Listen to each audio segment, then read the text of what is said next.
Good morning. Well, it's good morning in the United States. It's evening here in the Philippines. Welcome to the Comics Aficionados. I'm your host, Wes, and I have a great panel for you today. We're going to be talking some X-Men. We're going to be talking Tim Lim's new crowdfunding book, Black Hops, and we have a great panel for you today. First up, my co-host, Doc. What's going on, man? Hey, guys. How you guys doing this morning? Oh, man, it sounds like you had a late night. Did you have fun tonight? Yes, I went drinking, and he went to the clubs where they have the ladies. Yes, and then I went. Then I went to then I went to the less than clothed dancing naked ladies club. Well, there you go. Yeah. Sounds like you had a good time. I stayed under $100, so I'm good. Congratulations. Oh, you didn't have very much fun then. No, you stayed under 100. Okay. All right. We also have Jeremy. We learned yesterday that South Dakota is the cheapest state in America. Do you agree, sir? I 100% agree with that. It's super cheap around here. It's the best. I take Shelby out. It does cost around $40. So that was very like 38 something. I think the thing said. Is that like Is that a Red Lobster dinner running $40? Pretty much. That's like high end. That's really good stuff. Wow. The cheddar bay biscuits are in the house. That's usually I'm like, I'm out 40. All right, well I better get some. All right. So also with us, we got a retail expert, Pele. How did anything sell off the shelves yesterday or Wednesday? How were the sales? Well, House of X, Power of X pretty much sells out now. Well, no, actually, I increased all my orders, so no, it's not selling out completely. But yeah, it's good to have one or two on the shelves, right? It's really good. Yeah, I doubled them.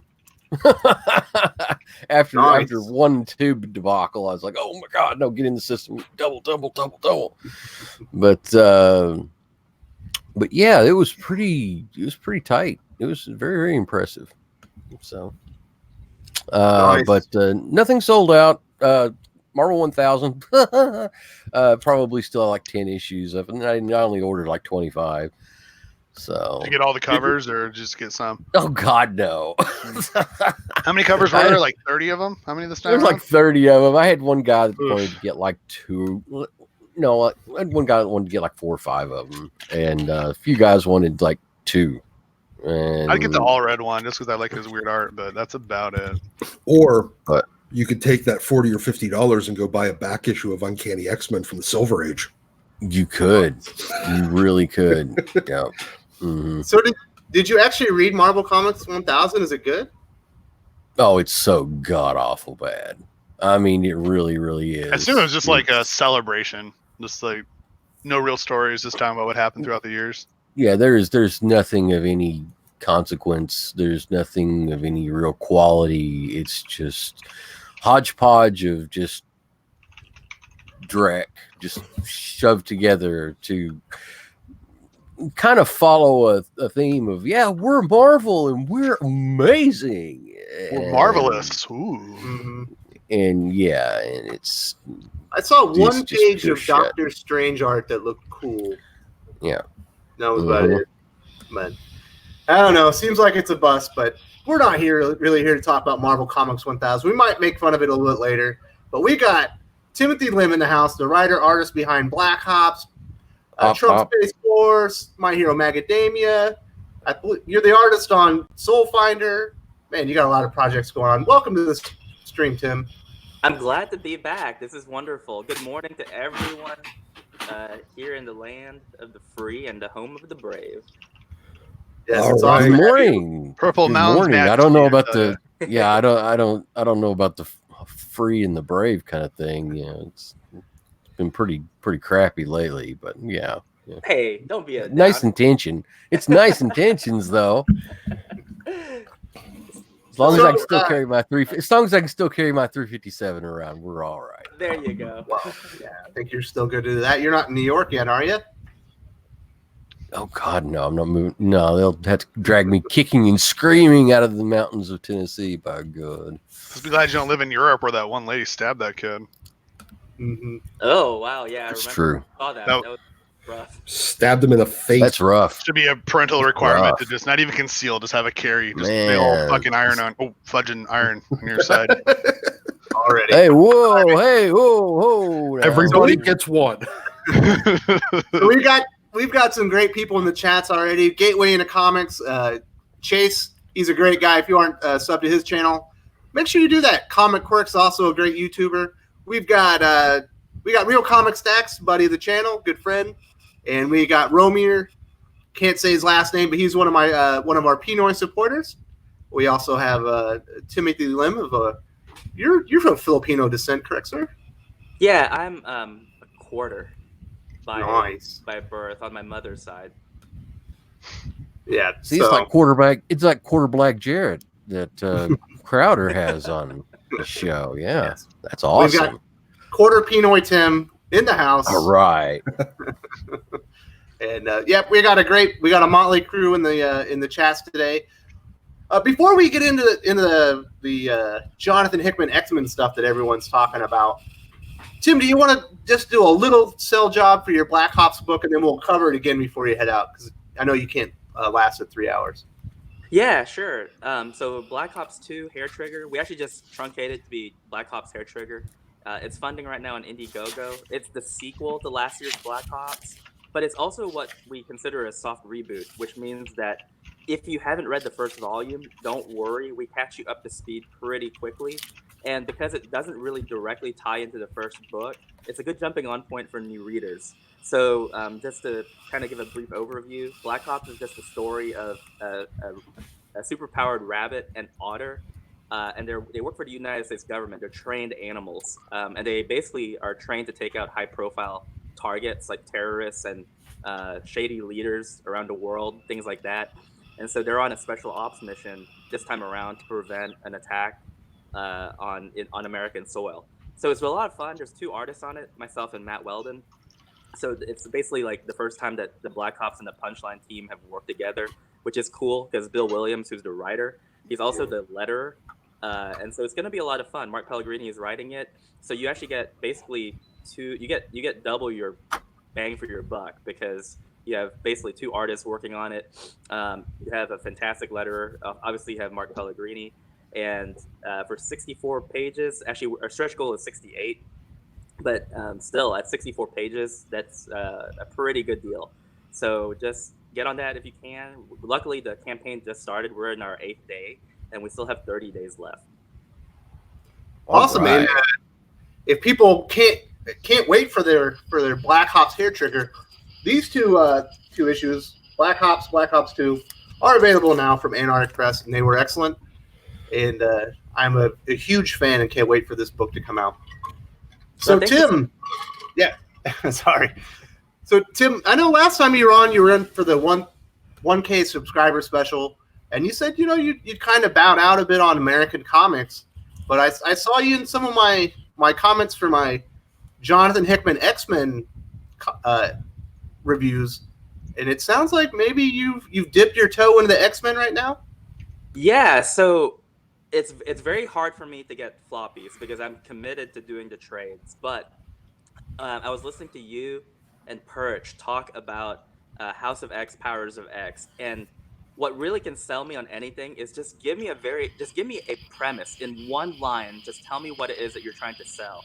And in my opinion, for a book like X-Men, where it's an established franchise, it should be easier because in those instances, you're just trying to sell me on like what is happening. You're not having to sell me on the whole property. So when I heard, I think it was first you, and when I heard that essentially the approach that Hickman is doing to kind of reshape or redefine the landscape of X-Men is like, well, what if Moira McTaggart was a mutant and her power was basically like Groundhog Day or Edge of Tomorrow, where every time she dies after the age of 13, she's reborn, reincarnated with her own memories and stuff. So it's like in a video game when you finish, and it's like, congratulations, you beat the game. Respawn. And you get to respawn with all of your abilities like intact. New Game Plus. Yeah, I just thought to myself, like, holy cow! Like, there's so many things you can do with this. You can retcon stuff you don't like. You can just say, oh, that weird storyline that didn't take place in our timeline, it took place in another timeline. there's just so many things you could do with it. And so I was like, okay, I want to hear more. So I actually went to the store and I got, so up to this point, I'm pretty much caught up, but I'm going to quit because I want the trade. Like, I'm like, okay, I don't collect floppies. I need to just quit because I just kind of went on a roll there. But just the fact of, like, there's things that you mentioned in the video that unless you're actually looking at the screen, you'll miss, which is, like, I like those, the graphics that he puts up, the charts, like the flow chart of the life of Moira McTaggart, where it just shows, like, oh, life 1, life 2, life 3. And I just thought, this isn't just, like, exposition. There's actual graphic design in that. Like, it has to look good. It has to read well. And so it's like, this is why you buy comics. You buy comics to utilize the medium as a whole. Comics is a unique medium that cannot and should not work in any other way, shape, or capacity. That's why books like Watchmen stand out, where it's like, yeah, you can try and make a movie. You might come close, but you're just never going to capture some things in the storytelling that only the physical medium of comics can. And with what Hickman is doing, I'll be honest, I honestly am only familiar with one run of Hickman, and that's Secret Wars. And so with this, I'm just like, this is comic storytelling back to its roots. It's someone who you can tell actually has an art and craft to how he formulates the stories. Part of me just wants to know, like, how long did it take you to come up with all this stuff? Because this didn't seem like a flash in the pan type thing. This seemed like something that took a long time to figure out. So I'm loving it. I'm actually trying to get Mark Pellegrini to check out an issue or two and see what he thinks.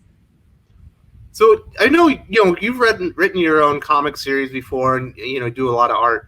What are your thoughts on, like, non-linear storytelling? He's not telling anything in a straight line. He's giving you pieces, and then as they mix together, everything kind of, you get all these oh wow moments. But he has to tell it in such a way that when you see it, you remember. Like, yeah. That's hard because that's kind of like the Memento storytelling line, like in the movie Memento, it's the idea that you have this guy and he can't really remember anything, and so he's trying to piece together pieces of his memories to kind of find out what happened to him. And so it's the same thing where he's having to juggle not only like multiple timelines, but they're not happening in sequence. You literally have to go like House of X, Powers of X, House of X, Powers of X. And he's having to juggle not only that, but also a different creative team. He has a different artist for both books. And just the way he's able to do it and still keep your attention, I think is remarkable. I mean, there is an art to it where he has to keep it engaging enough, but also not convoluted so that people can't keep up with it. And more power to him, because like I said, I didn't have any problem following the storyline. Yes, there was a couple times where I had to just do a double take to make sure I'm not getting confused.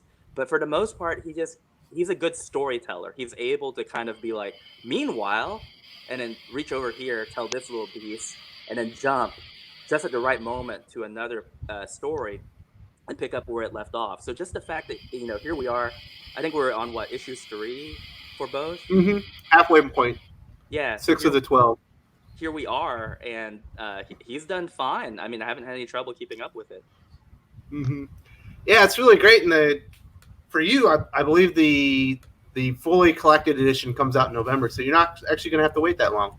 No, I won't. And then I think what I'm going to do is, we'll see the value of those books, and then I might sell them. Or, like I said, if I have a friend or someone who's interested and wants to get back into X-Men, I think that's the way to go. And, let's give some kudos to Marvel. I know that there's been some pains recently, but based on what I'm hearing from your reviews, and I just listened to the one that you did on Absolute Carnage, they're doing the right thing. They're putting people on they're headlining these books that actually tell pretty compelling stories. And just when I thought that I was cynical enough to think that those glory days were over, I mean, these are 2 pretty solid stories from what I'm hearing on Absolute Carnage as well. Yeah, Marvel's like ascending on the backs of like 2 or 3 key creators and like 5 really important properties, and they're gaining all this momentum because they're putting out like a grip of really good books. So, Doc, I know you're more of a skeptic, with X-Men and a reboot. What are your thoughts halfway through this relaunch? I'm intrigued by X-Men for the first time since Bendis broke them.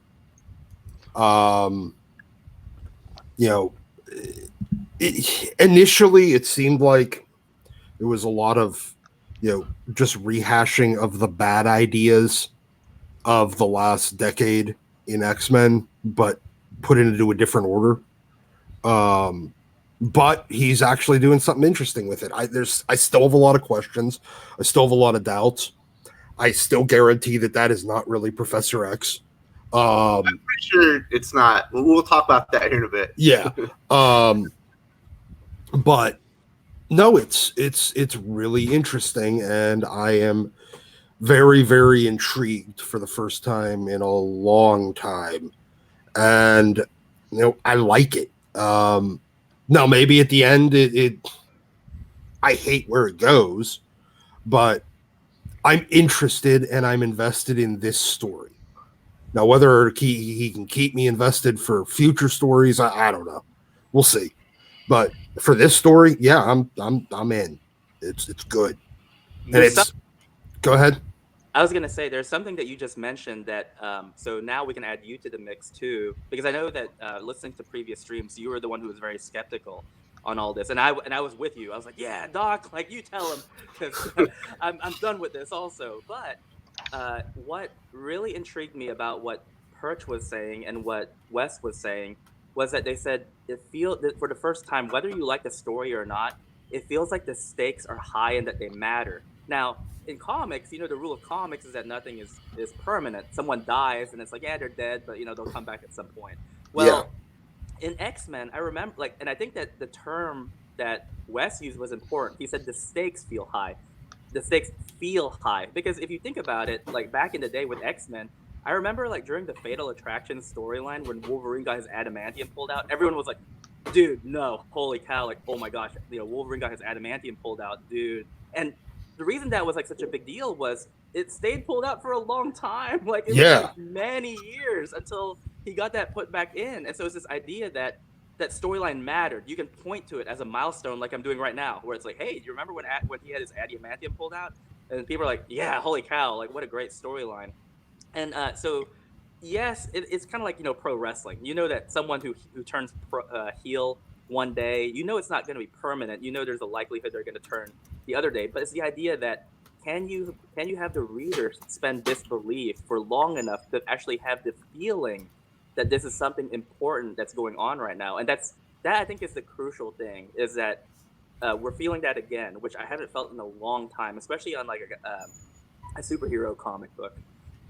Yeah, I remember so many people during that time when, specifically when Wolverine did have his adamantium pulled out. So many people just quit buying anything to do with Wolverine. It was just they're like, oh, I don't like that, and then they just stopped buying it. I didn't own a shop yet at the time, but I knew several shop owners, and they're like, wow, I've not seen fans turn on a comic character this much in a really long time. If we ever develop a time machine, go back and then tell them, oh, just wait until one more day. You think this is bad? That's mean. Oh yeah. You think this is bad? I know. No, actually, you know what? I don't recall the same thing with fans really turning on it. I thought I don't, at least maybe it was a regional thing, or maybe it was just around the people that you knew. But yeah, like most of because X-Men still kept its momentum up for another 10 years after that. Well, no, I wasn't speaking specifically about X-Men as a whole, just mostly like any miniseries or any series with specifically with Wolverine as the titular character. That's kind of like that they just went during that time. So. I think during that time Wolverine was less able to sell like a team up miniseries, or him as a guest star. But they just kind of shake things up a little bit. He wasn't as desirable during that phase, as the sales bump of this, Ghost Rider's not doing well. Stick Wolverine there for 2 months. this other book's not doing well. Stick Wolverine there for 2 months. That anyway, didn't work as well, but like his solo book and his and then the X titles, those all still seem to keep their momentum. So, but anyway, yeah, I just recall the comments about that, that they were like, this has not been exactly as we had hoped. So, but one thing is interesting from that though is that he did come back better than ever, but and apparently did fix the problem regarding his adamantium poisoning him. But but Tim still brings a great point that it mattered. Like the fact that we're sitting here talking about this means that it mattered. Yeah. Yes, it mattered, and it was important, and so whether or not it was perfect or perfectly executed, but it still brought in. Yeah, it still brought lots of conversation around the water cooler. And exactly. And that's what X-Men has been missing for a very long now. Time. This is what's been so shocking is that people that I've not seen as a shop owner, the people that I've not seen in, a hound's age, for long time, just slinking back into the comic shop and looking around. And I'm like, Doug, is that you? He's like, oh yeah, I heard that the new X-Men stuff is really good, and it kind of looks like a crack addict that it's back into the crack den for the first time in like 10 years, going straight, but he's gone straight, but he's off the about wagon. to lose his mind. Yeah, he's really wanting to fix, and he's like looking around, and it's like, hey, I got the good stuff over here, man. Pull out the House of X and Powers of X. Oh yeah, those are what I want. Yeah. And but getting those readers back is something. Yeah, that's been pretty special. Getting to see people that I've not seen in a long time. So that's been great. So the one person that we haven't heard from is Jeremy. I know, not that long ago, a couple years ago, you literally bought everything. You didn't really care, but over time, the industry has worn you down to where you become more picky. You're very skeptical. Like one person really wore me down. Hey man, I'm doing my intro here, man. Don't interrupt me. And so you've been on, an old school X-Men kick with Dave, formerly Second Prince. He's at his own comic shop for a long time. Are you dipping your toes back into X-Men, or haven't? I'm kind of waiting for Doctor to give me the approval because he's the one. I remember he was telling me the last run was really good, and suddenly it just went to poop. Yeah, so I'm really waiting for Doctor to really give me like, I don't know, how many issues are we up to now? I want like good 10 issues, and then I might go, all right. If as long as it's 10 consecutive good issues, I might start getting back into it. You know what? I mean, I guess we'll see near the end. But the first 6 out of 12 here is good. I'm just so sick of the turnaround. Like again, I bring up Nightwing a lot. I was getting on the Nightwing, and suddenly he got shot in the head, and he's Rick now. Great. It's just that burn. You get burnt out. It's like, oh, okay, cool. See, the thing is that they've given Hickman essentially 100% control of X-Men, and he said he's been writing this story since he was a kid. So I think he has a lot of respect and like reverence for the actual characters. Whereas you take something like Rick Grayson, that came from like Didio and Tom King, who could give zero craps about any DC characters, let alone Dick Grayson. All right. So no, I really want to read X-Men. Out of all the Marvel properties, it's Spider-Man and X-Men. That's all I really care about, and it hurts not buying their books. It does. Tell you. The Bendis did that whole new X-Men thing, and Bendis so broke bad, it. and so how? I was so excited for it when it started too, and then One question I've got: how bad? We know that some writers are really bad about interjecting their own, personal ideology into what they're writing. As far as Hickman's concerned, lately, I know his Fantastic Four series was really good.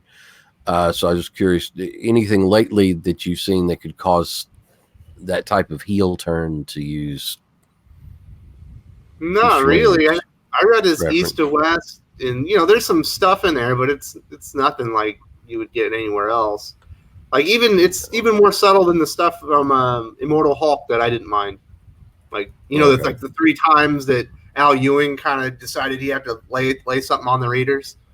Okay, all right. That's so he's not a section of peanut butter on the PB&J. Yeah. No. Yeah, he's okay. So he's not like social justice. You must bow down. Yeah, people think I hate liberals. No, I don't hate. I think that's ridiculous. I just get hate that's pushed in my face so much all the time, just in ridiculous situations. Yeah.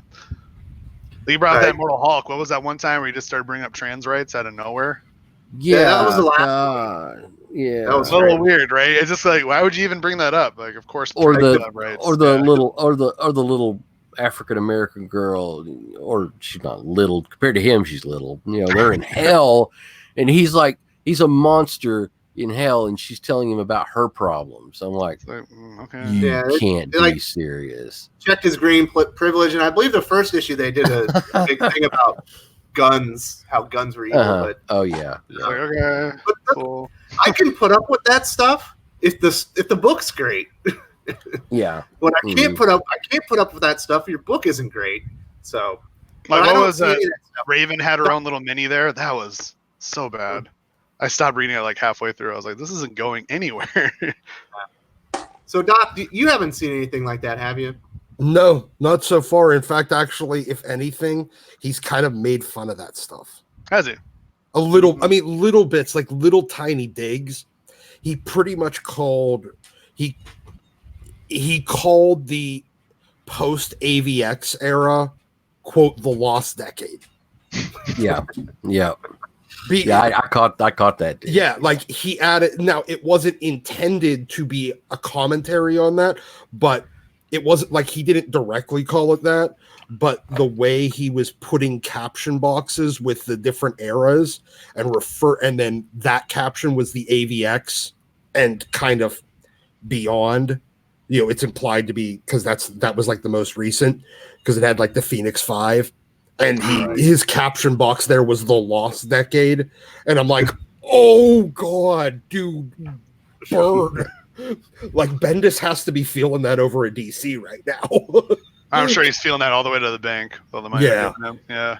But yeah, like, so I haven't noticed anything. And he'll put little minor digs at, kind of stupid crap that other writers might have went off on a tangent about. He hasn't really. I haven't seen him do that. So Tim, I'm curious on what your thoughts. Like, I honestly don't mind stuff like that. I don't mind political commentary as long as it's not like holier than thou, in your face.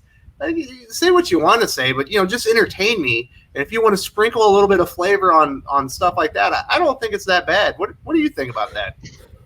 So I'm more sensitive to it because I deal a lot more with the political side of things. And actually, so I was doing this radio thing yesterday, and I talked about the notion of subversion. And there's one thing that I don't like. It's that I hate it when there's something really good, and if you're aware of how subversion works, when you see someone insert it, like, that really annoys me because it means that you couldn't just let something be 100% happen. You had to take that one. You couldn't resist yourself. You had to take that one dig, that one moment to comment on something that really was not necessary. And I think that's almost more disgusting than just having like a whole terrible movie or a whole terrible comic or whatever. So the way that Mark and I approach like our analysis of writing is a friend of ours, he had a quote and he said that, a good writer when you read a story and you walk away knowing more about the characters. A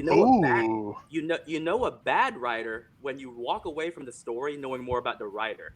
Like, that is the key. So for people listening out there, that is the good metric for good writing. If you can write a story and I walk away not knowing your politics, that is good. Now, you'll notice that doesn't mean that there can't be politics in it, but it has to feel natural to whoever the character is. For example, if you have like Green Arrow, let's say you have a team up, you have a Marvel DC team up, Green Arrow and the Punisher. If I walk away and, Punisher is viewed as like a vegan like guy who does yoga, like who doesn't want to kill people, he just uses rubber bullets, I'm gonna be like, this tells me more about the writer than it does the character. And yet, the Green Arrow, who is in fiction, in his normal history, he's pretty liberal. If I walk away not feeling that, or at least getting the hint of that, I'm gonna feel like, something's going on. I'll feel like maybe the writer is conservative and he's trying to soften or dampen his like the character's perspective just to suit his own political cause. So that doesn't mean that I want every character to be a conservative. I mean, if the Green Arrow has a series and he doesn't talk about something that's more left wing, I'll be surprised, because it's like, that doesn't seem to be intrinsic to who his character is, how he's been portrayed historically. Breaking it up, yeah. Right, exactly. And so that's the only time it bothers me. It bothers me when I feel like it just comes out of nowhere just for that purpose. And so I'm like, that's what Mark and I were talking about yesterday. We're talking about that movie, Scary Stories to Tell in the Dark. And we both had the same criticisms of it, like the things that interjected. But what it boiled down to was Mark was like, I'm willing to forgive the 2% if the 98% is good. And I'm like, I'm not. If there's that 2% in there, that kills it for me, like completely, because it's like, no, because I know this is more like, I'm not going to, so I have to change my phrase. So let's just put it this way. There was a story that was in the news of like this boss, and it turns out that for 4 years, like the employee was putting his own little magical ingredient into coffee. And it's just like, but you'll notice that the boss did not notice for 4 years. So it's like, well, was there any harm done? Because he went 4 years without noticing it. And to the boss is like, yes, because it's wrong. Like, I might have not noticed, but that doesn't mean that it was right. And so that's how I feel about it too, where it's like, I'm pretty hard line when it comes to, look, you put in a little bit, and if I'm able to detect even a whiff of that, nah, you don't pass the smell test for me. But that, to each his own, and that's just how I see it. Yeah, it's all personal preference. Like I said, like Immortal Hulk is good enough where I can take like a few odd moments, but I would prefer that it all feel natural. Like, because if you read, Watchmen, I don't actually like that story as much as most people, but I think it's really good. But like multiple viewpoints are presented there. There's a lot of social commentary, and I came away with it like, because to me the most relatable character is Rorschach. I was like, yes, this Alan Moore guy must be like really crazy, like on the like far right. And it turns out I guess he despised far right, so he tried to make Rorschach seem like a terrible person, but he gave him attributes that people could actually like. So yeah, and then for the character of Rorschach, he definitely is like the shining character. Everyone likes him. Yeah, he's the most liked character, most referenced. Right. He has the most principles. Yeah, because he has that kind of Ayn Rand objectivist viewpoint, the one that Mr. A, the creation of Steve Ditko, he's basically like a mirror image of him. And when in multiple interviews, Alan Moore has been like, I was kind of shocked that people like that character because he does not hold any of the values that I do. And then so I think the interviewer followed up and was like, well, why did you write him that way? And he's like, because that's who he is. Like, in my head, these characters exist independent of me and independent of anything that I would write. So I had to take him to his natural conclusion in terms of where I saw him going. And I was like, that is the hallmark of a good writer. And that's hard. Like, that's why I'm not a writer, because I would feel tempted to use characters as basically just, talking heads for me. And I don't want that. I mean, that's why I have Mark, because Mark is pretty good at writing characters who are not him. And that's just, writing 101, especially when you're writing fiction, you have to make sure to do that, because readers will be able to tell. They'll be able to tell when characters are two-dimensional or flat or come across as not being fully rendered. And the good writers stand out by being able to differentiate characters, even when they don't agree with them. So let's get let's get into some of the details, Doc. I want to talk to you about this. So one of the things that was included in House of X #3 is a cipher, basically with the Krakoan language and how it translates into English. Yeah. And if you go through, there's some interesting stuff there. All the Krakoan stuff on the entry pages actually just says powers of or House of X, which is the thing. But Yeah. at the end, they have teasers with the name of the next issue. Oh, So I the name did not bother to do that. It's true. So the name of the next issue of Powers of 10 is "It Is Done." Makes complete sense. It plays off of the line from Cyclops before him and his team go on their mission to interject the Mother Mold and pick it offline before Nimrod comes into being. Yeah. So the really cool one, and what I want to hear your thoughts on, are the. I'm sorry, that was the one for House of X number 4. It's done. Okay. Well, that's the next issue, actually. Mm-hmm. But the one after that, the one that was in Powers of X number 3, the name of the next issue in that one is Something Sinister. Okay. So I'm betting that means we're going to start since Powers. That's yeah. Sorry, I'm trying to remember which one's which. Yeah, Powers is the time travel-y one. Since that one's covering, the future and the past and that one's the Lost book. I have a feeling that you're going to see a lot of the, those genetic, sinister, hybrid process research. The new trading fields and eugenics program, and what do they call them? The Chimera Warrior. Yeah.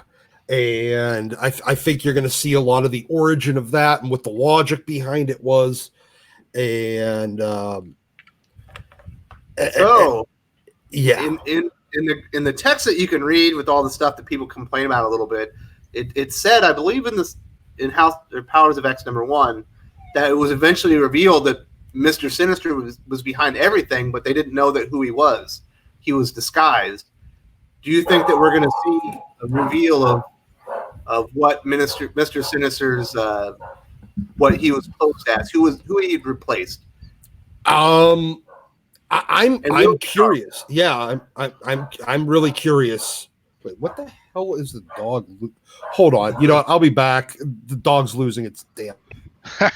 All right. We'll get back to that point. No, we can still do it. Pele, what do you think about that? Are we going to get a whole issue of Mr. Sinister? Do you think that they're going to actually reveal like whose place he took? I hope so. I really, really do. I've always liked Sinister. So yeah, it's one of my favorite perennial baddies from the X-Men Rogues Gallery. So I'm hoping so.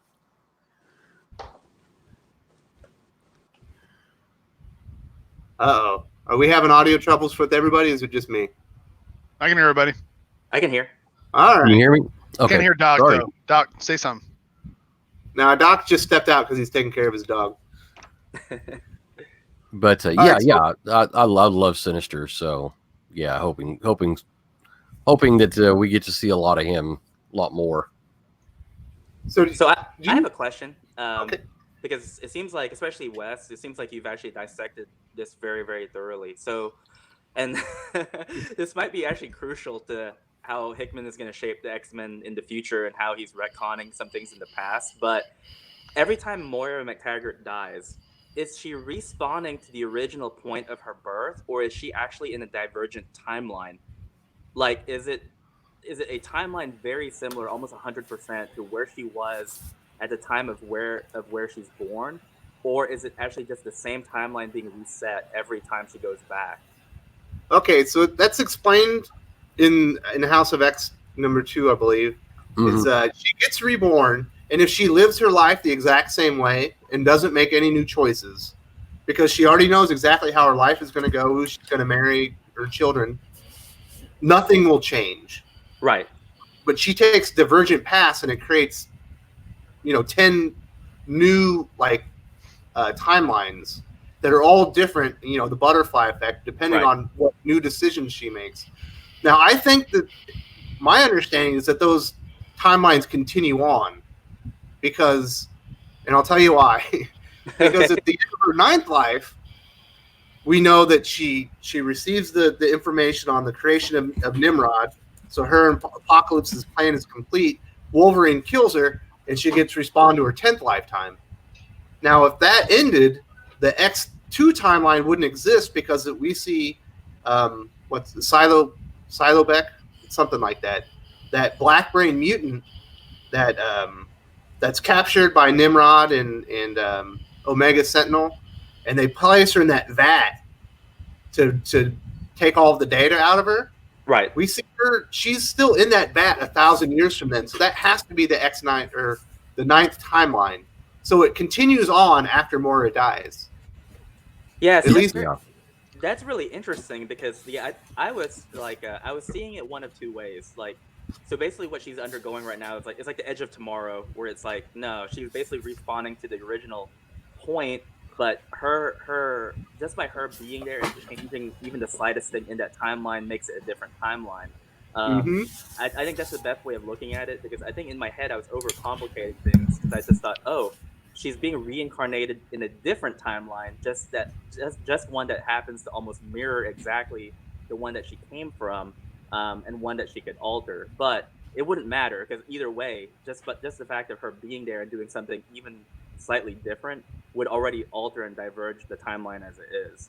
This is really tickling my brain. I love time travel stuff. So this really, I do too. Like, this is like reading Steiner to me from Steins Gate. It's really starting to like make me want to read the book now. Well, it's kind of like Wes compares it to Terminator, and that's like very apropos because it is. And I like the logistics of time travel.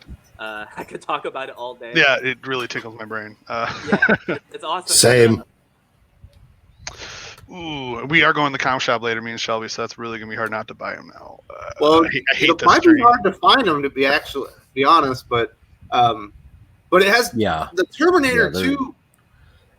You have lots of copies now?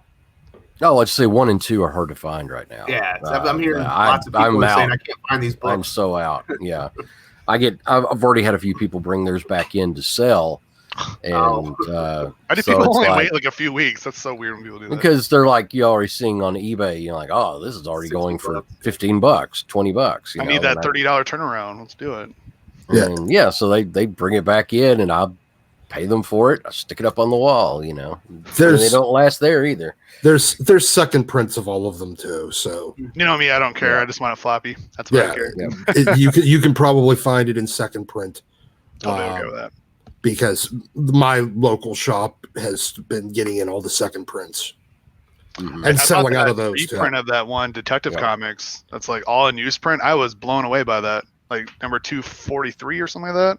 Did you guys see that last week or a week before? It was 252. 252. Yeah, I was like, Shelby, grab that because I couldn't believe it was a newsprint. Blew my mind. Yeah, I thought the pages would be all glossy. That sucks. Yeah, it's the DC facsimile editions. It's all got the same 70 ads. It's great. Yep. I love it. I was like flipping through. I was like, this is awesome. Back to the point though. Sorry, got off divergent there. Well, let's talk about the Terminator 2 similarities. So in Terminator 2, they send back a T-100 who was sent to assassinate John Connor in the future. They send him back in time to protect his younger self from an upgraded Terminator that came back to get him. So in the future, we know that in the 9th timeline, one of the black brain hound mutants tries to kill Apocalypse, and in which time apparently Moira gets hurt or something, and they put her in stasis. And then that same black brain mutant was able to secure the information on where they could find out where Nimrod came from to begin with, which is essentially Skynet. And then they have to send her back in time, so now they have the information so they can prevent Nimrod from ever coming online. And I think it's amazing. I love Terminator 2. Everyone does. And in your review, you were talking about like, now they talk about the evolution of the machines. Like that's the one thing that can unite humanity and mutant kind against like a common foe, because the machines are evolving at a much higher rate than either one of them. And in your review, when you were like, that when the mother mold goes online, that's it. That's basically the end of everything. And I was like, that is completely like the theme of like that's the superficial theme of Terminator, where it's like once Skynet is activated, boom, you're toast. It's over.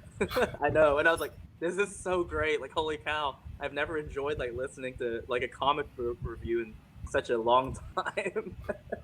Yeah, the Hickman reviews are great because he makes me like, I have to think about those. I can't just go and talk about the comic. Like, I like Absolute Carnage a lot, but that's an easy comic book to review. It's just action. Well, with a couple of character scenes.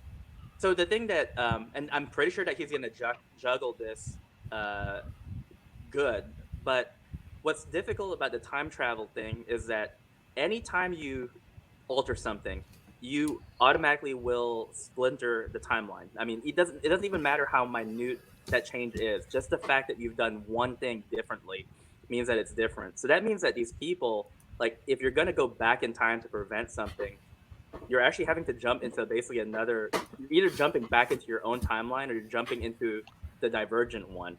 So you're creating a new timeline and everyone else still lives on to suffer in the other one.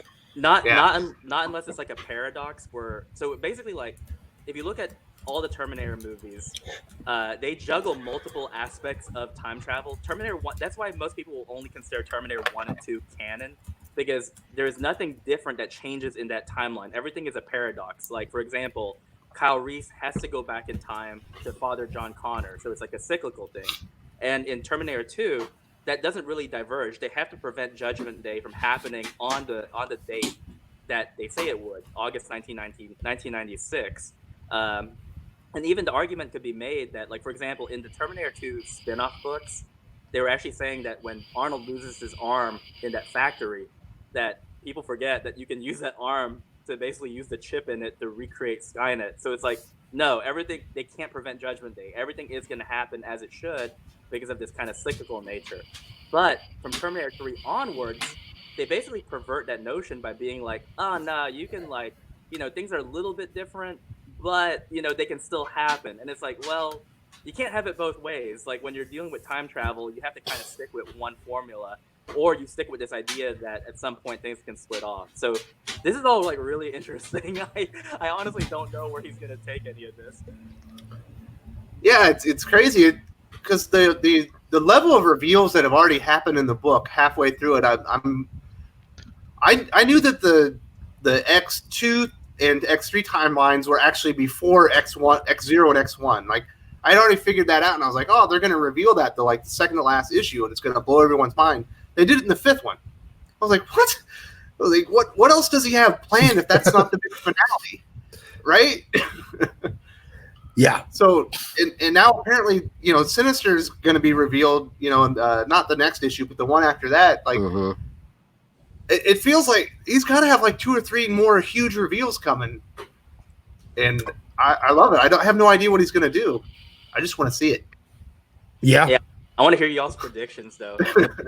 You all seem to be, like, on top of this, and I like hearing where you guys think it's going, because obviously y'all read a lot more comics. You're aware of, like, Hickman's run on Fantastic Four, like all that stuff on the Maker. I actually had to look that stuff up because I was like, oh, it was that dude from you know, Secret Wars, and it's like, yeah, but it goes beyond that. That's, you know, that's Reed Richards from the Ultimate Universe. Ultimate. Yeah. So you guys have, like, a wealth of Hickman knowledge. So I think that obviously, because it's a character that he's familiar with, that wouldn't surprise me that if he ties it in, but, like, I would have never known that had I not listened to you guys talk about it. So I think that Professor X is Mr. Sinister because in the reference material they say that he ran the mutant breeding grounds, and we know that in the X10 timeline at the very first page, or the 10th Moira's 10th lifetime, the very first page, we see mutants being born out of a tree, right? Yeah. Right. Yeah.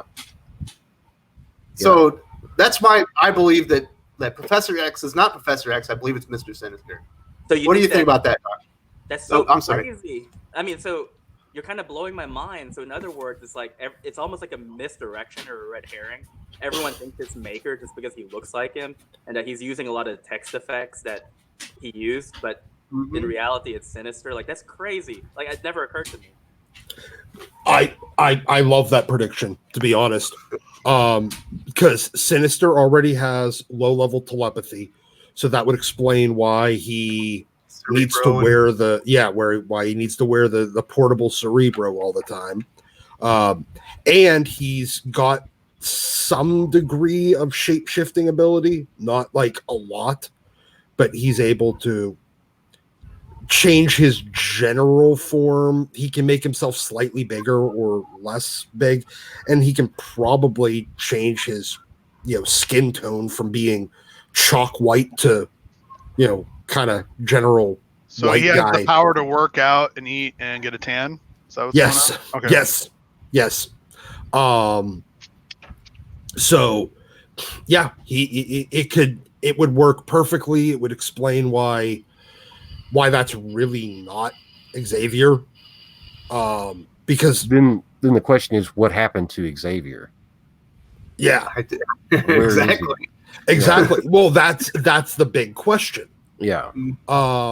Then that we don't even know. Like, I think that's what they're going for. He doesn't even want you to know what the actual big question is. Instead of like doing like the hidden big bad that is so cliched, where you thought that this guy was the big bad the whole time, but it was actually this other guy that you were, allies with or something. Dun, dun, dun. He's not even doing that. He's doing like we don't even know what the big questions of this story are yet. Mm-hmm. We think we do, but we don't. And I like that.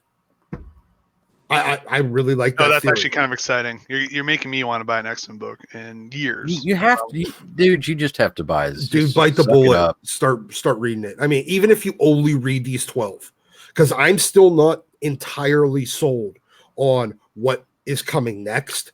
It'd be great to start buying X-Men again. I'll tell you that. Yeah, I am not completely sold on what's coming next. There's some of the books that I like, some of them that I don't like, and some of the rumored books for phase 2 that I absolutely will not touch. I won't even buy it. They're With bringing in another money. writer, and they're going to screw the whole thing up halfway through, like issue 15. Nah, well, I don't know yet. We don't know how long Hickman's sticking around. So far, it's indefinitely, but Hickman always has start and ends to his run planned out, and a general idea of how long he's sticking around. Ooh, he storyboards his stuff. Crazy. Well, that plus the fact that Jonathan Hickman, and this is the one thing that's always concerned me about bringing Hickman in.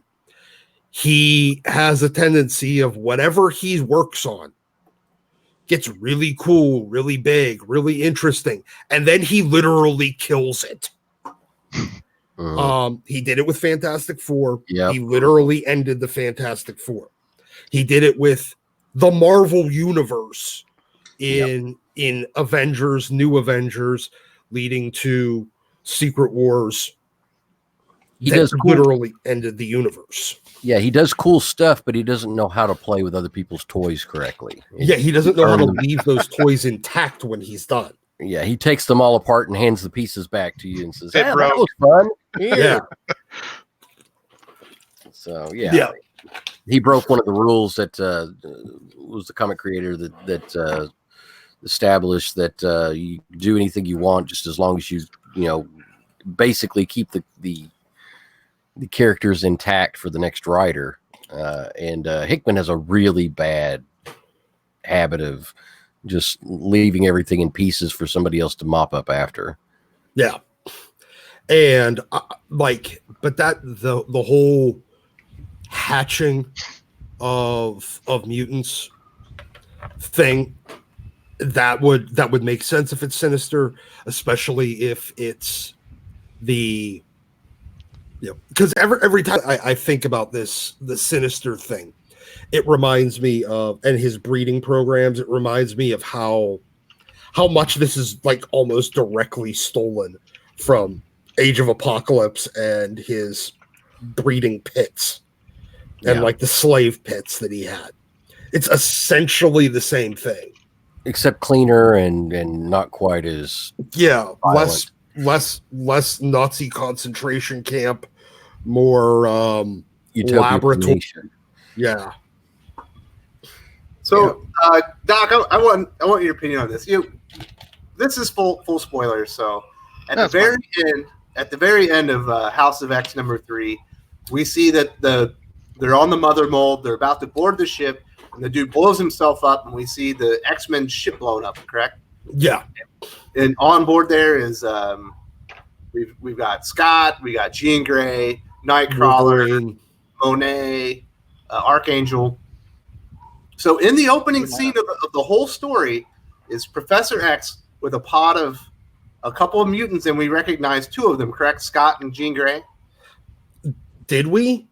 Because I wasn't sure that those were Scott and Jean.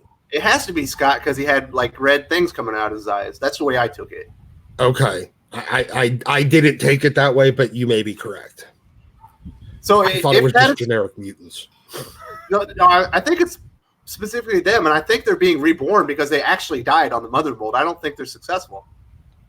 You may be correct, or well, first of all, I thought that guy that blew them up was going to be Puck.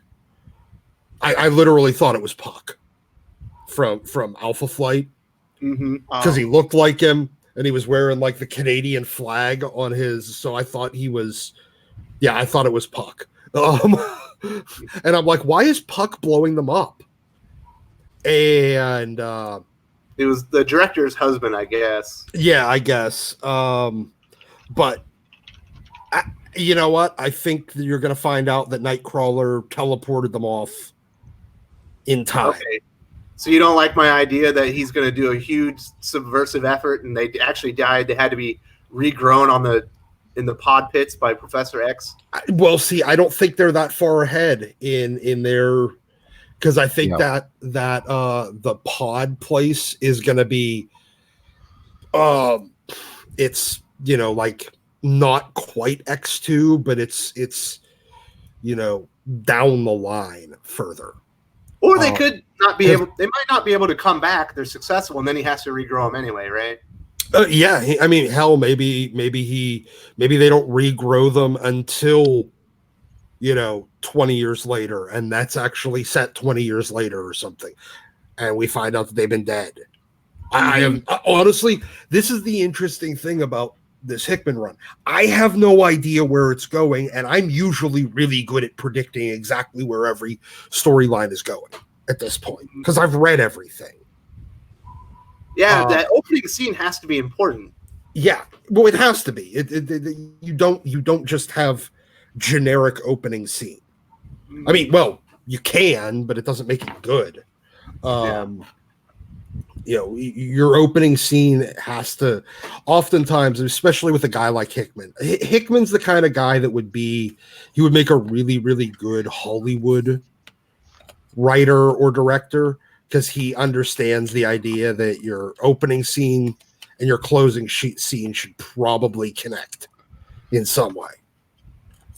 So I think that connects back to the closing scene, or it can lead to the revelation in the third act.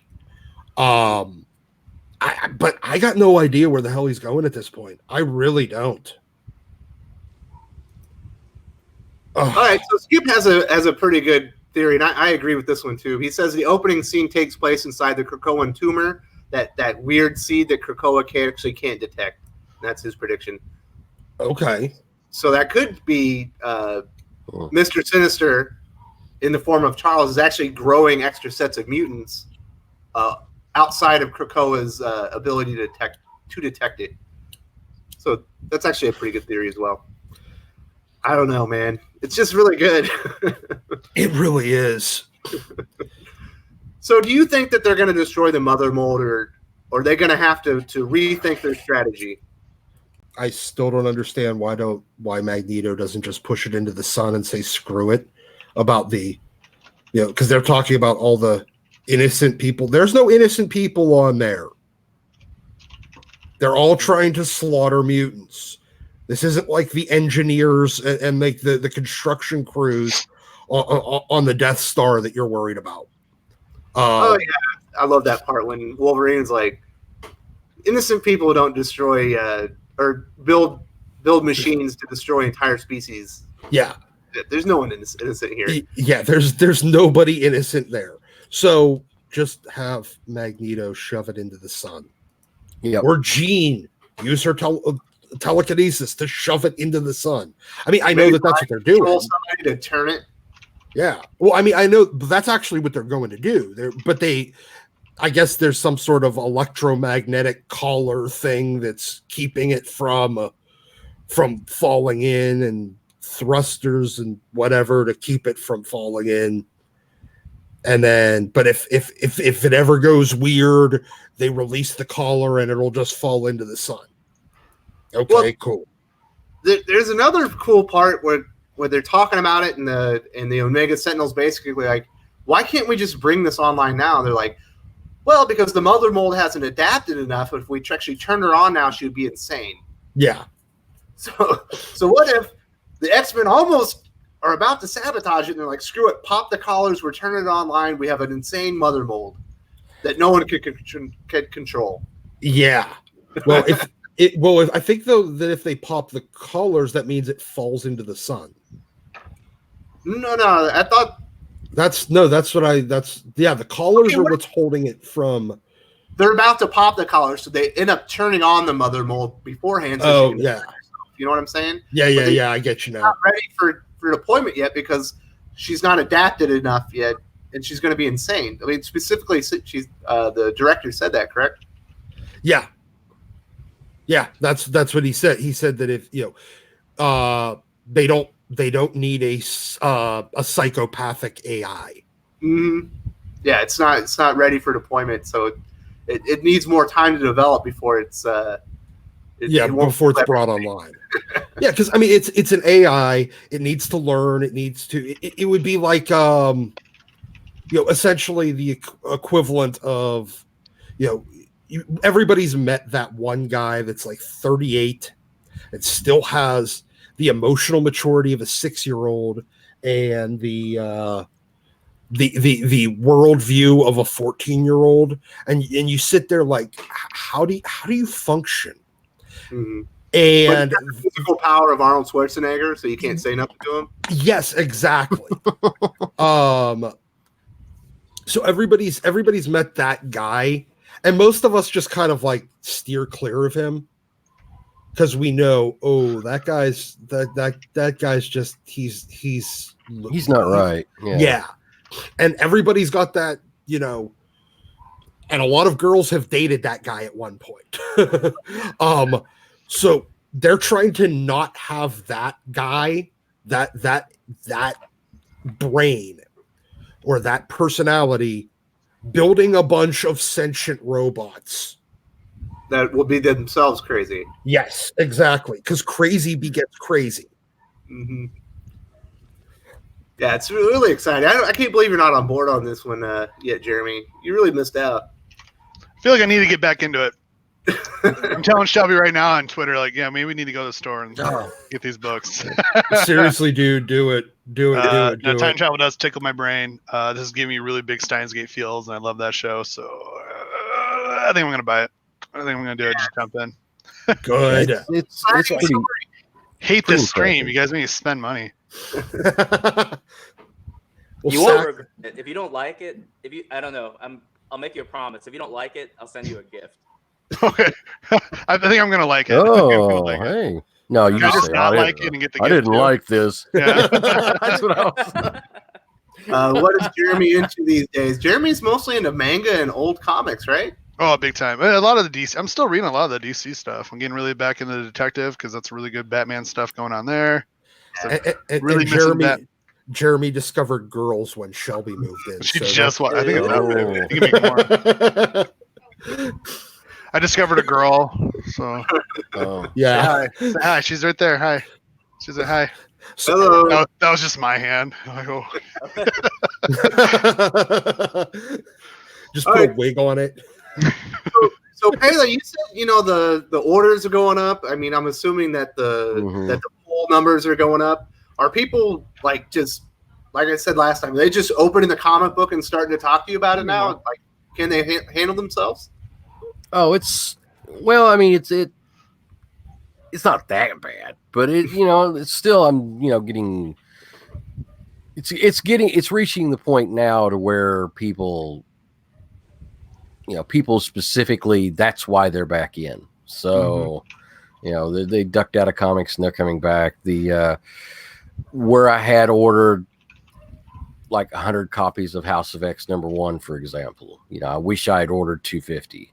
So, it's I've doubled all my other orders going forward, and kind of crossed my fingers and hope that they actually went through. And so far, it appears like they have. So that's good. It's nice to hear some positive Marvel news once in a while. Yeah, it's one of those things that they've been burned so many times, though, that now they're hopeful, but in that hope, they're also even more cautious, hesitant, paranoid.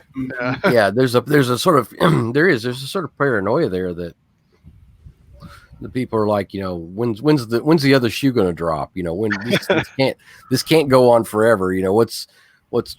Something's got to go wrong here. And can't you just enjoy what's going to happen? What are they going to do? Comics are right now the abusive boyfriend that maybe eventually, that swears he's not going to hit you again. I could change him. Yeah, I can change him. Mm-hmm. Comics Gate was. You don't know how he really when we're alone. He's a nice guy. Yeah, exactly. Yeah. Comics Gate was the girlfriend saying, "Well, we can change him for a long time." He's a fixer-upper. Yeah. Then when he stops hitting us for like 5 minutes, and we're like, "See, he's this better. is awesome." Oh, see, he's so much nicer. Look, the bruises are under my shirt. I'm fine. Sorry, we don't mean to joke about spousal abuse. You can't see you can't I see have the show do that all the my time. titty. Like, you tell them that's the curling iron. That's right, People in public roads like, what happened? All right. Then we walk way We've left. officially gone off the rails. Let's get it back on. Tim, I know you got something relevant to say. What's going on with you, buddy? Oh, nothing much. I'm just enjoying the conversation. So it's just been such a long time since I've been able to just talk, for so long, for like 2 years. Every time I'm on like a podcast or a show, is to talk about the latest controversy in comics, and it's really rare to just talk about like a storyline.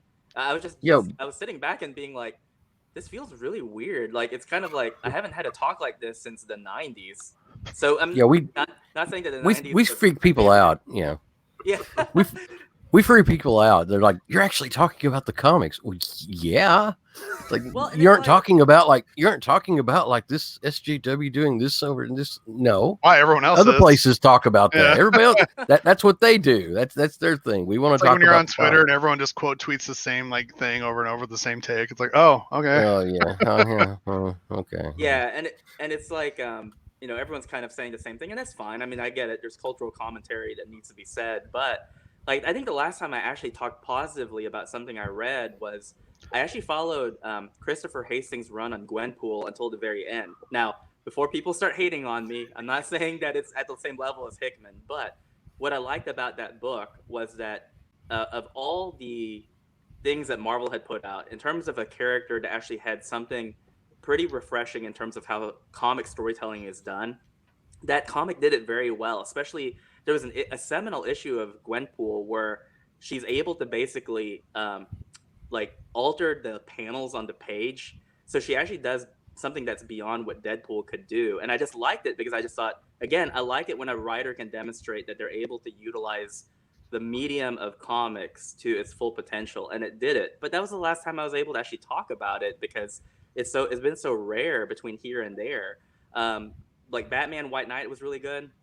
I like that. I'm not reading any spoilers for The Curse of the White Knight because I want to be very surprised. So I just think it's really cool to be able to sit back and talk about what's happening in storytelling. And I know that Jeremy, I think you were mentioning manga. Like, I've been reading a lot of manga recently and watching a lot of anime. And honestly, I never liked either. I mean, I miss the 90s era of like Dragon Ball Z and Naruto and stuff like that. So all of that stuff is foreign to me. And so I've been doing it. New to you, right? Yeah. Jump in, have fun. Best part about getting an old series is it's done. You can just watch it all. I'll tell you a fun one. So a lot of times I'll give advice or I'll give an opinion and no one really cares. Like, who is this guy? So I've been telling a lot of people, they're like, how did you get into anime? And I was like, well, it honestly started with One Punch Man. I saw One Punch Man, and I hadn't seen anime in years. Like, it's been a long time, like a decade, since I've actually given anime a chance. So I started with One Punch Man, and that was like my gateway drug. Well, I'm pretty sure I told this guy months ago when we were talking. It was Nurkish. So Nurkish and I were talking, and he was like, what are you into now? And I was like, dude, I started watching One Punch Man, and ever since then, it's just been a rabbit hole of just cool stuff. And anyway, I think he kind of ignored me, but like last week, he was like, have you seen One Punch Man? Like, maybe. I go, yes, I told you about this like a long time ago. And he was like, I just can't stop. Like, holy cow, I just watched this. And I was like, I want more of this. And so I think he actually rewatched season 1. So I've been doing that deep dive into anime, and it's just been hit after hit after hit. And I told someone else on this other stream, I said, so my buddy and I, we do this game where I literally will watch an anime just based on premise alone. So it's like, sell me in one line on your anime. So it's like, okay, an anime about a dive team. I was like, all right, done. Let's watch it. It's like, sell me on an anime. What if a girl was half centaur? All right, I'm done. Let's watch it.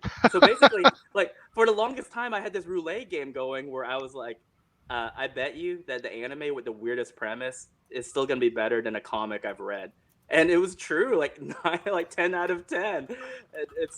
So it's been interesting because, you know, listening to you guys talk has been refreshing because you highlight the good and the bad. And so I'm like, hey, maybe we can still, maybe the comics industry can still be salvaged, but I think a lot of it's going to be based on maybe branching out beyond superhero comics, and for superhero comics like X-Men titles, getting people who know what they're doing. But that's my long-winded rant. Well, it'd be nice to see more animated features with the Western comics too. I think that really brings in readers versus like live action shows do not bring in readers at all.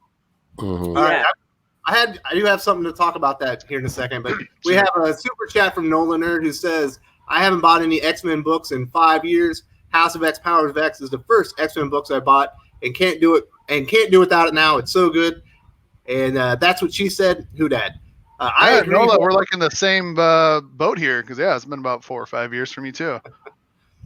Yeah.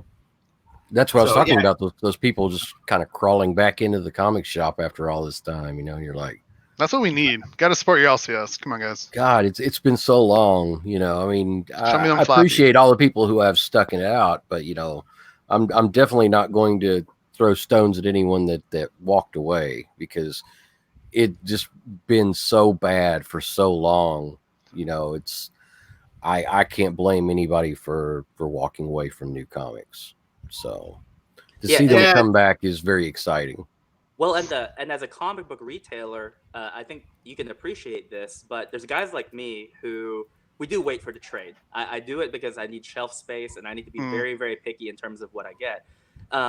And I know that as a shop owner, that's fine, but you have to come back for the trade. And in order for you to come back for the trade, you have to make it so those single issues are worth something, or else people will know. Like guys like me are willing to wait it out just to see how it's going to be.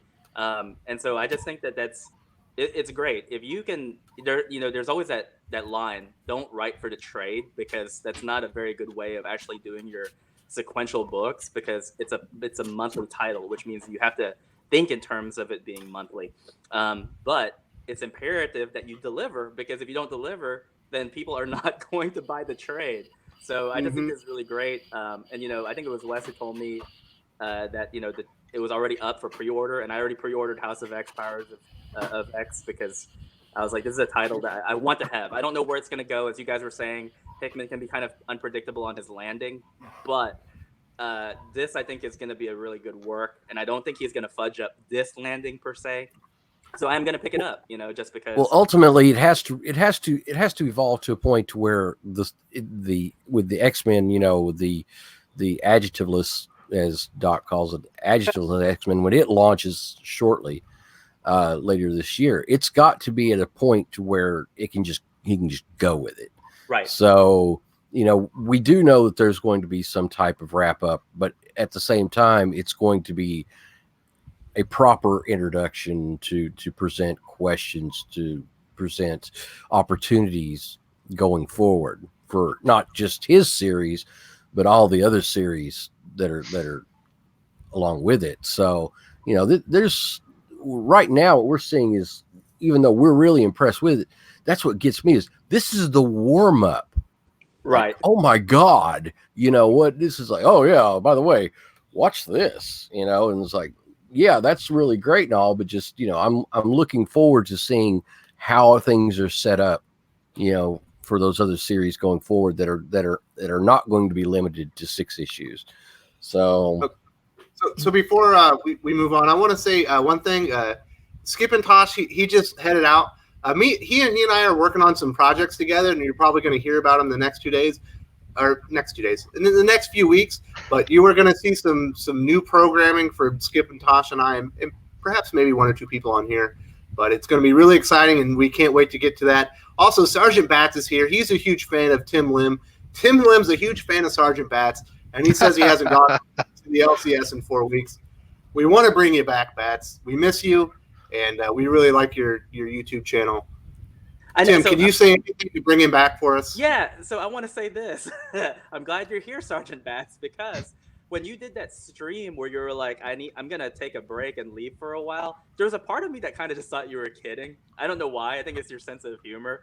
But obviously I've rewatched it and I was like, oh, he's serious. You need to come back. Like I was telling Wes privately off the air, I said, your channel kind of reminds me of someone we know back when he was old school and fresh. Your sense of humor is on point. You have an everyman way of speaking. Like I feel like when you do a review, your humor is that of a guy who's not trying to impress anyone. You're just kind of talking on your own, and like your channel's really good. Like I will shill for you as much as I can if you decide to come back. That is my promise to you, because I miss the content. I mean, I don't even care if it's a video that's only 5 minutes long. I really do think that you need to come back.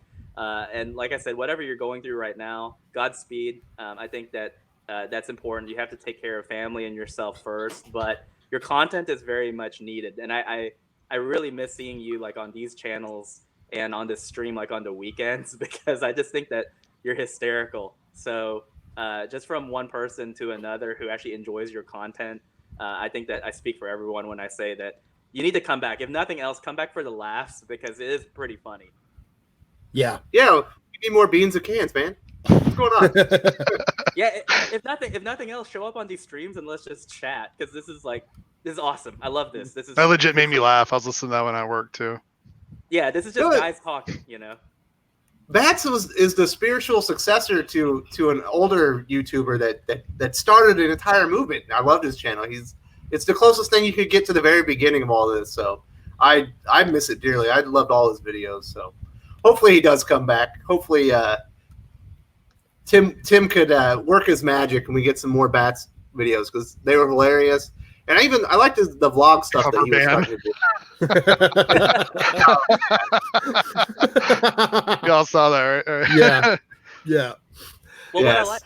what I like about Bats is that he's able to comment on things that are happening and not be mean-spirited about it. It sounds like a lot of us, we're just third-party people on the outside kind of looking in, and he's able to kind of walk that fine line where you know he's honest when he's talking, and then he'll go off tangent and be like, hey, before I start this stream, I gotta ask, like, gummy bears or Milky Ways? And he'll go up to like a drive-through and be like, hey, I want a number 5, but I also have to ask a question. Yes, gummies or Milky Ways? And they're like, Milky Ways. He's like, good man, or whatever. No, I think he's gummy, isn't he? Yeah, I think he's Team Gummy. Yeah, he's Team Gummy. Oh So- no. It's just stuff like that just, I don't know. I just thought it was hysterical. And again, we agree on a lot of stuff. Actually, I don't think I disagree on anything he said so far. But like, you know, we have the same taste. Ninja Turtles, big one. So, dude, if you have a channel where you just review Ninja Turtles comics, I can send people your way, because Mark and I are deep into like the Ninja Turtles community, and like we love it. Ninja Turtles is like the one property that's been unsullied. I mean, it might be sullied here coming up soon. We'll talk about that later. Oh, there's a lot of sullying going on. There's a lot of sullying about to happen. We need you, Bats. We need you. Like, this is the commentary we need. 100 issues of quality turtle programming is still quite an accomplishment, in my opinion. It is. Well, but this person they're gonna get to take over the writing. I'm just like, oh my gosh, why? I think Eastman's still going to do his B covers. Just going to go, walk away. I know, and that person, the person who I will not mention, is talented. I do like their art, but they have some issues. We'll put it that way. Some pretty cool. Is it the micro series? Yes. That were actually pretty well done. I like the. It wasn't Donatello. It was Leonardo. That was like probably the best one where he gets his butt completely handed to him by Shredder. Right. Love that story. That was a great one.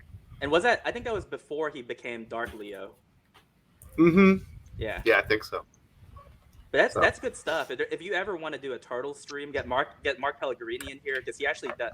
So Mark Pellegrini runs tmntentity.blog or tmnt. That's a word jumble. I know, tmntentity.blogspot.com. So believe it or not, but IDW and formerly Mirage, they actually used to use his website as a chronological resource because he literally has reviewed every Turtles comic that's ever come out up until a certain point. But that dude knows his turtle stuff like inside and out. So that'd be like insane to talk about like current Ninja Turtle stuff. Actually, that'd be pretty great for like the 100th issue. Like just getting a bunch. We should definitely do that a couple weeks beforehand. Yeah. And Bats, and we'll get Mark and you, and I'm sure we can find one more turtle aficionado. Yeah, because I mean, like Turtles is great for people listening.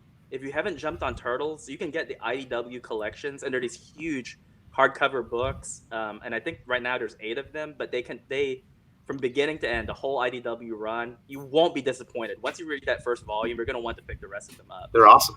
Yeah. Jeremy, you're on the Turtles bandwagon, right? Yep, because of this stream. So everything Turtles now I just pick up. Oh, awesome. Yep. We'll have you on board too. It was because Wes and everyone kept talking about it. I was like, well, why aren't I picking up Turtles? I love them. I watched all the cartoons. This is stupid. I'm buying them.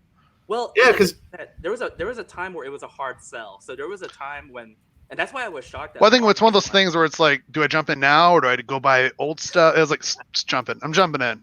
I'm done. I'm just gonna jump in.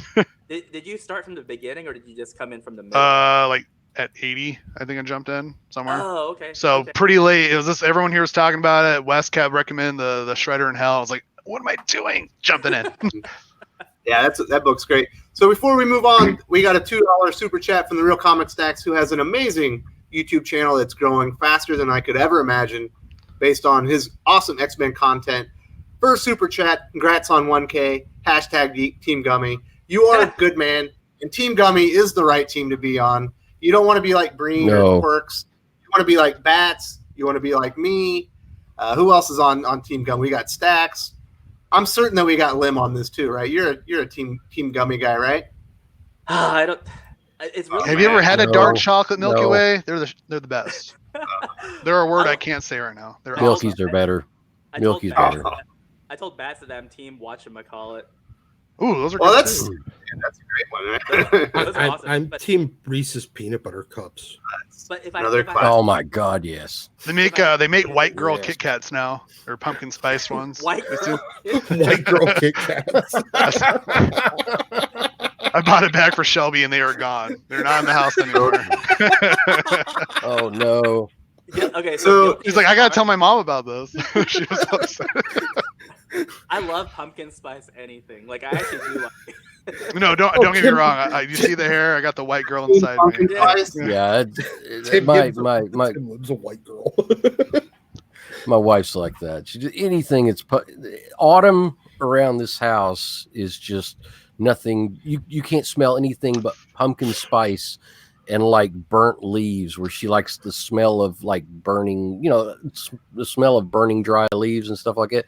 She'll like, get the fireplace started, and she'll like grab like a big bag full of leaves and just throw them into the fireplace so she can get that smell of smoky leaf burning. This might be my fall equinox privilege showing here, but autumn's the best season. So It is. It by far, it is the best season. All right, so in the chats, we've got Udius Lee is asking, who's reading Bendis's Legion of Superheroes in November? I am absolutely going to review the first issue on the channel. Tevye Smolka, who was in here, has a YouTube channel of his own, and he is a huge fan of Legion of Superheroes, so I know he'll be covering it as well. I'm not expecting much because I don't think Bendis is a very good writer right now, and he's very overburdened with too many properties to write. But has Bendis ever been a good writer? Even as the old Powers book was just filled with dialogue, like the whole page. That's how I recognize. When was the last time Bendis was a good writer? I'd have to say right near about probably about the end of the first 100 issues of Ultimate Spider-Man. Yeah, that was good. I'll give him that. Oh, that was good. I'll give him that. That's why we got Doc on the channel. At the same time, I wouldn't recommend reading Ultimate X-Men anymore. Just go back and read some amazing stuff. Like 1 through 200 is just like a perfect Spider-Man story. Like just 1 through 200, perfect. All right, so I actually read Young Justice, and I thought it was kind of boring and it was really random. So I actually didn't keep Young on going. Justice, the one with the Teen Lantern? Is that one? Yeah, it's got Teen Lantern. I believe Naomi is about to join that team as well because artist Jamal Campbell is moving over to Far Sector, which is in your realm, because it's Green Lantern. Yeah, can't wait to read that Young Animals Far Sector. Really looking forward to it. I might forget to grab that one. All right, so Tim, are you still going to have to head out? Yeah, in about 15 or 20 minutes. But I can stick around for a little bit. Oh, by the way, my wife is like a really, really huge Black Ops Bunny fan. So I may have to try to get your information so I can send her comics to you so you can sign them for her. Oh yeah, absolutely. She's like, well, she loves bunnies. My barista just brought me coffee. So. Oh, cool. That's awesome. Nice. Thanks, Shell. Is it pumpkin spice latte? Just black. Well, the book itself is it's non-political, so people who know me, they probably know me as a political cartoonist, essentially, because I do a lot of the Trump stuff. But the good thing about the Black Ops brand is it's not a political book. We intentionally wrote it not to be. And since we're talking about Ninja Turtles was a huge inspiration for it. We actually specifically, when Mark and I are doing our meetings before we wrote the book, I even said the feeling of the book should be a cross somewhere tonally between Ninja Turtles and G.I. Joe. A lot of the same things that they put in there we want as well. So for example, one thing that Ninja Turtles did, and I know like we all here probably know this, but for people listening who didn't, Ninja Turtles actually has a tie-in with Daredevil, like in its story. That's why sometimes it's hard to define as being like a legitimate serious standalone book versus a satire or parody. Like in the Ninja Turtles first issue, the one by Eastman and Laird, you'll notice that like a canister comes out of a car, it bumps this kid on the head as he's pushing this old man, and the canister of ooze goes into the sewer, mutates the turtles. That kid that gets hit is supposed to be Matt Murdock. Like it's yeah. Oh yeah. And then obviously you have the hand versus the foot, which is what happens in Ninja Turtles. So a lot of those same things, like we like those things because it's like it's a blink and you miss it type of thing. So you actually reward readers who are paying attention. And he might be in the chat, but someone actually read Black Ops and was like, "Your universe exists in the same universe as Metal Gear." And I was like, "You are very astute," because we didn't point that out. That was actually the hardest Easter egg. But if you look, I think it's on page 4 or page 5. I think it's on page 4 of Black Ops 1. There's a memo, and it's written to George Sears, director of the CIA. And so if you know Metal Gear, George Sears is the president of the United States who becomes Solid as Snake. And so he found it, and we hid it. We obscured it with a coffee stain. That's very, very obscure. It is very obscure, but he found it, and I was like, yes, like that's what we were going for. We wanted it where it's like you have to pay really close attention, or if not, you're gonna miss it. So we do a couple of those things in Black Ops. We do it in Black Ops 2, but that was definitely like a Ninja Turtles-esque influence. So if you're listening and you're not sold on the idea of like a military bunny that the U.S. government uses for covert operations, hopefully we can sell you on it. Because if you think about it, a rabbit, if you can train it, is the perfect vehicle for that. You don't assume a rabbit can kill you because they're like cute and fluffy. They're small, they're compact, they can crawl places that other people can't. They're very nimble. They have very good jumping and kicking ability. There's a lot of things you can do with it.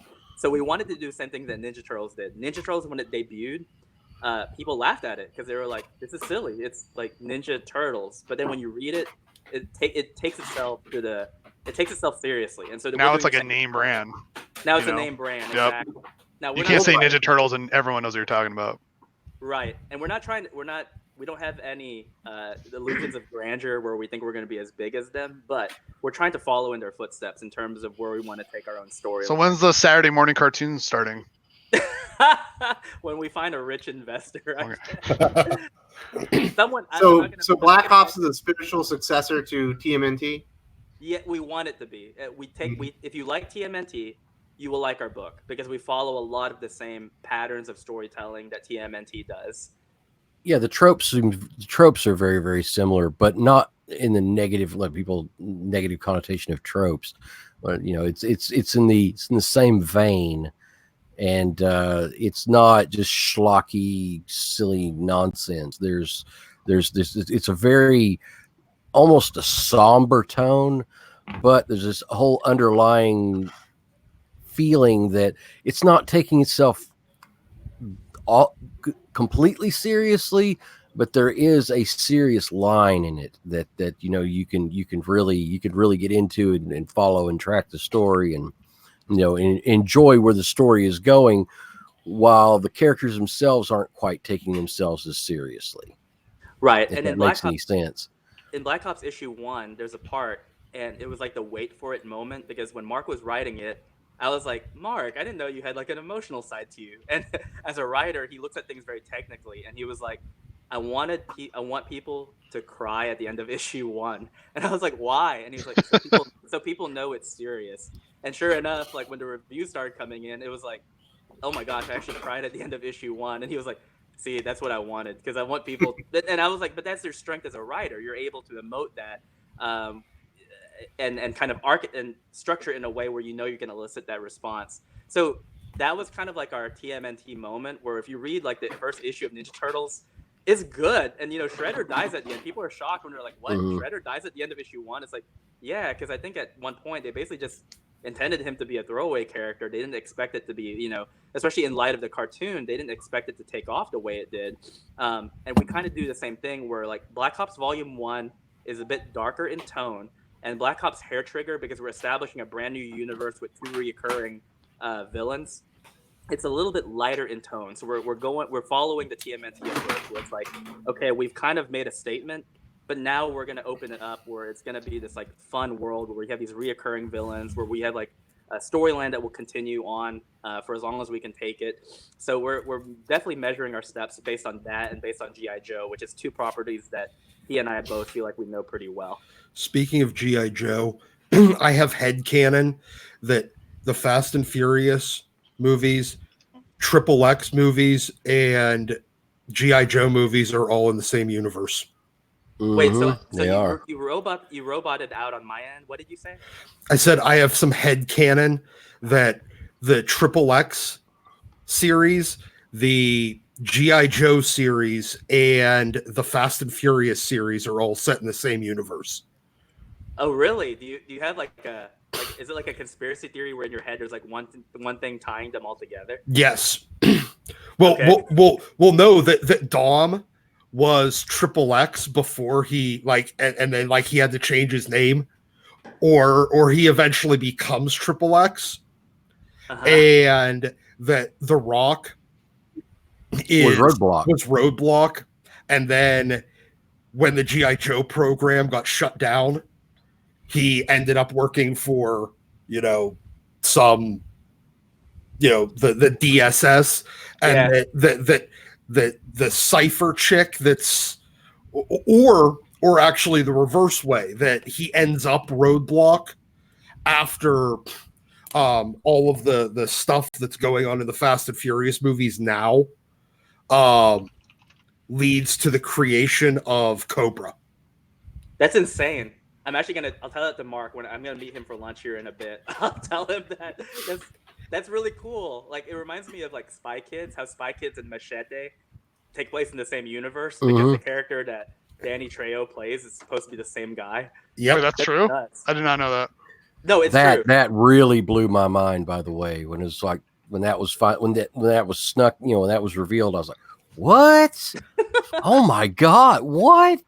Spy Kids and what? Just it kind of just hit me out of left field, and I was stunned by it. Yeah, same direction.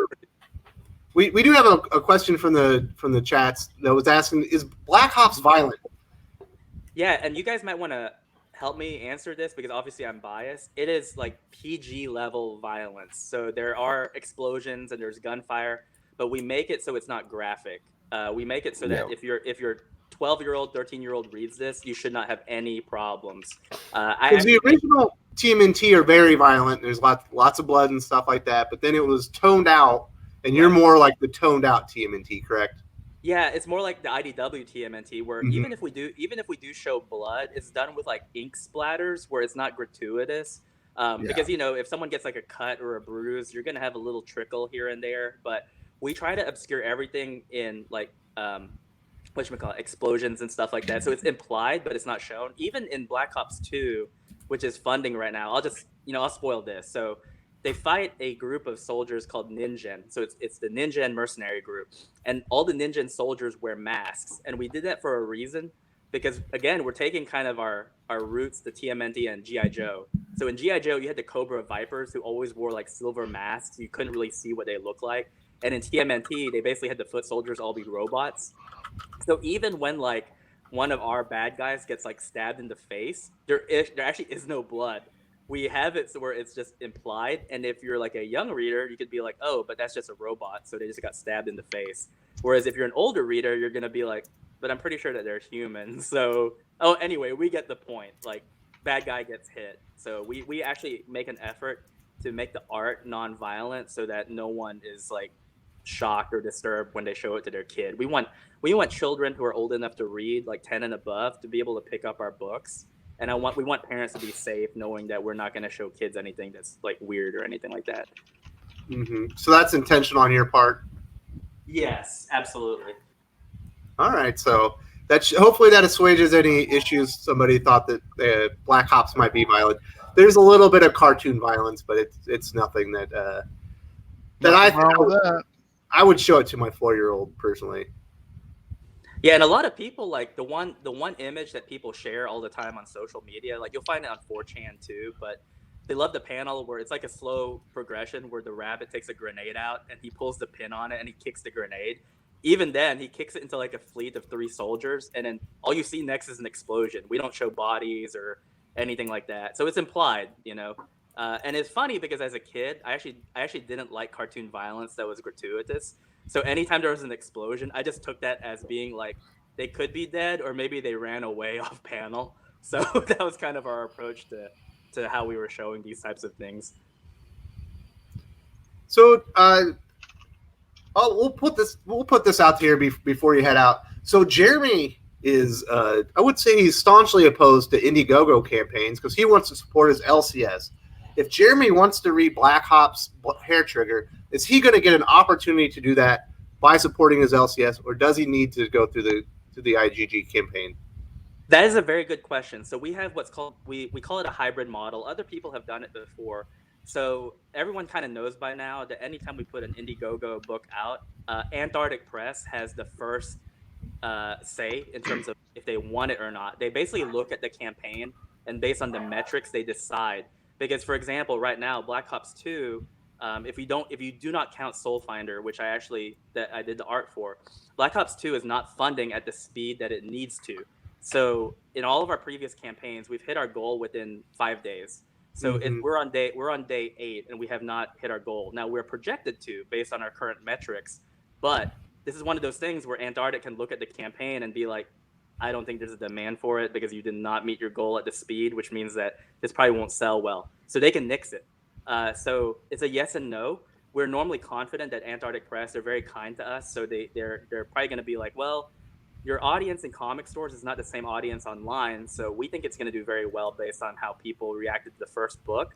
So yes, we're going to option it for retail. And we like it because that way we can support local comic book stores by putting a physical book out that Antarctic can publish. On the other hand, we have to give something to the Indiegogo customers who are paying a premium for a product that they can normally just get cheaper. So what we do for the Indiegogo version is we go all out by giving a choice of covers. We have 2 variant covers. It's a front and back cover. So we've paid a total of 5 artists for 5 pieces of work.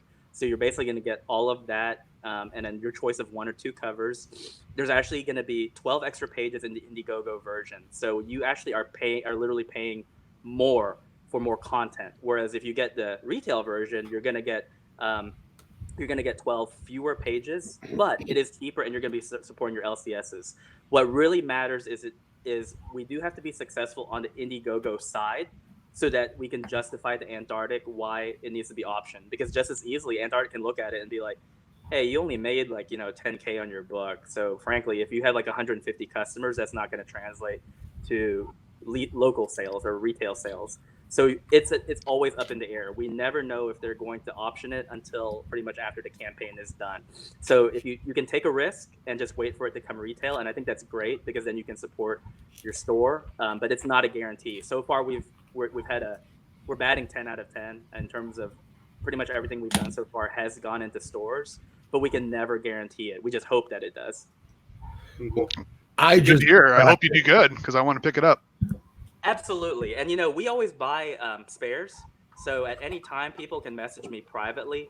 And if they want a copy, it's normally something that we can hook up. And unless we sell out, then I have nothing to offer. And that happened recently with My Hero Macadamia.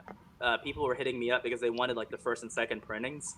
And I was like, I literally have no more copies left of the book. We've sold out of every single copy that we have. So I feel bad because I got drunk and accidentally bought 2 of the first prints without knowing it. So oh my gosh, well, sell one. Someone needs one. Sell one because I think the first printing on eBay will fetch you at least $14, if not more. There was a time when it was trending at $55. So I haven't looked at the prices recently, but yeah, you can definitely flip that first one for a pretty penny. Well, I just backed Black Ops. Woohoo! Thank you. Yeah, no. I went to the one because I kind of want the plushie. Aww. You want the plushie? I know Bean got that one. Bean from PA picked that one up today.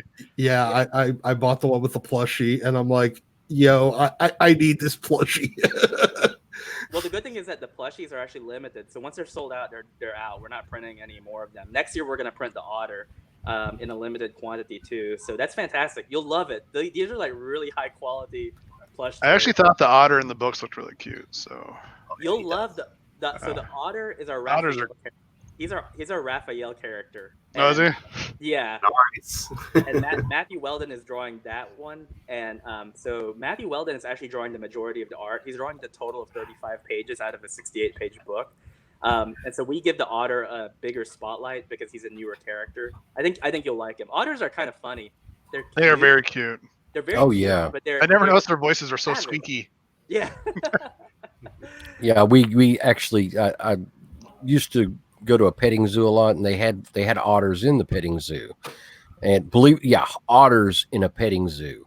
This is really bizarre. This was back before there was a lot of animal, before a lot of the issues with animals being right. All that kind of stuff was going on. This is when I was a kid, and you could go in and pet these otters that were in a the little kind of, I won't say it's like a little kiddie pool, but it's kind of was, and you could buy like peanuts to throw to the other animals and stuff like that. But if you paid a few extra bucks, you could go in and pet the otters and stuff like that. Aw. Nice. Oh, I'm back. I'm back. Sorry. But you could hold on. My mic's messed up. No, you're fine, dude. Yeah, I hear you. We can hear you. Okay, but yeah, anyway, they're vicious little bastards. They're predators. French. And I was like, oh, this is great. The fur is so dense and thick on them. It's really wild the way their fur feels. It doesn't feel like it looks. I was petting on the otter. It's like, oh, this is so cute. Kind of turned my head for a second, and the little nipper took the whole tip of my right index finger off. I mean, I don't think that's funny. He took, yeah, I know. But he took like a 1/4 inch of my right index finger off. I've still got that. I've still got Show the. how it really looks. I find it effing hilarious. But yeah, I've still got the mutilated index finger of my right hand. Where I can only grow half a fingernail on it, and I was like, oh, it's so cute. Oh my god, blood spurting everywhere. Wow. And the tables have turned. And the guy's like, oh, it'll be all right. And he's like grabbing paper towels, and I'm putting it on my finger. He's like, he's like, walk it off. It'll be all right. He's trying to get us out of there as quickly as possible. Don't sue us. No refunds. But, and my mom's like, do you have rabies records? He's like, here, have some tickets. You can come back at a later date. Here, Who's more fingers? And it's like, all right, crap. Pele, since your wife is such a huge fan of Black Ops, are you going to get her the plush deal as well? That's limited. If she's watching right now, you're going to have to. She did all that. She did all that. Oh, she did all that because she has her own stuff and she does her own stuff. But yeah, she had already said she backed it. So I guess. Well, thank you. That's awesome. I appreciate. Yeah, she's already backed it. So I don't know if she got the plushie one or whatever. But all right, Pele, I got to ask you before Tim heads out. As a speculator, if you wanted to get the best cover that you think it'll have the most bang for your buck, which cover are you buying? Look here. Oh, he's taking a look, Tim. Oh boy. So Pele is an expert in high value comic books, so this is going to be great advice for anybody looking to make a little bang for your buck off of Tim Lim's excellent Black Ops Hair Trigger Indiegogo campaign. So I'm looking at it. Let me tell Pele real quick. So the variant cover is kind of hard to find because it won't pop up as an option until you put something in your cart that it's suggested as an add-on. But if you scroll down, you can see it. It's the Reagan Long variant, which is he's like sitting down and it's painted, like it looks like a digitally painted painting. And he's a gaming concept artist. So that's the variant cover. The normal cover is the one I've been using on all the ads, which is the Genzoman one. That's the one that Genzoman is a Street Fighter artist. And so what he did was there were actually 3 artists who worked on that. It was Matthew Weldon. He did the layouts. I did the finished draft, and then Genzoman colored it. So yeah, if you're having trouble finding that variant, that's where it's at. It's at the very bottom. That does look dope. I love that variant. Oh, cool. Yeah, I'm thinking that's.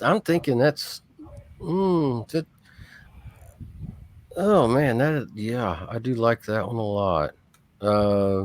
Yeah, I'd probably go there. You're going for the variant cover? I don't know though. I like the chick with the shotgun. Yeah. She. So here's the interesting thing about that artist. He's only 18. Oh wow! Serious. Wow, Yeah. power to him. Yeah, he's a gaming artist. He's a concept artist for gaming development. And when I found out about his age, I was like, "Holy cow! Imagine how you're gonna look like in like 10 years." But I usually, most people, when I tell them if you're gonna go with a comic that you're looking at for speculative purposes or or an investment, I don't really think that new comics are an investment. But as far as for speculation, go with the main cover really, because it's the one that's going to be the most readily identifiable. People are going to look at it and think, "Oh yeah, that's such and such," instead of, "Oh, this is a variant cover of that one." Well, it doesn't exactly look like what I'm used to or what I've seen other places. So, yeah, I think for this though, I'd probably go for the main cover. Well, it will be what's more identifiable. I wanted to ask you a question if this is unheard of, but one thing that's interesting about our variant is it's actually cheaper than the main one. We know that normally in retail, you actually pay premium for variants, but because it's an add-on item, we were just like, well, you're investing in the main cover anyway. So, hey, if you want the variant, we're actually gonna cut you a deal. Have you seen anything like that before, like in stores? No, not generally. No. I've seen where What was that one? But no, I've not seen one where the variant's cheaper. No. There's been a few instances where DC has done the main cover is a cardboard cover, and then they have they have the fancy, glossy cardstock cover, and then the variants were paper, the paper covers, and they were like $3.99. So yeah, in that I've seen, but it's a lesser quality product. It's not like it's not a lesser quality product that's a variant that's a little cheaper. It's like $1 cheaper, but not where there's like apples and apples comparison. As far as materials, to where the variant's cheaper. No, I've not seen that. No. Okay, cool. So that's certainly unique. Well, hopefully we can do that on future campaigns. We want it so that if you add on a variant, we want the variant to be cheaper because you're already investing in us, which we appreciate, and so we feel like the least we can do is cut on the cost of anything that we add on. Oh, she said she got the signed bundle. Oh, that's the best one because you kind of get everything. No, the page bundle, which is like you get a page of original art or something like that. She didn't get that. She got fine. Okay, yeah. She said she got the signed bundle, whatever that means.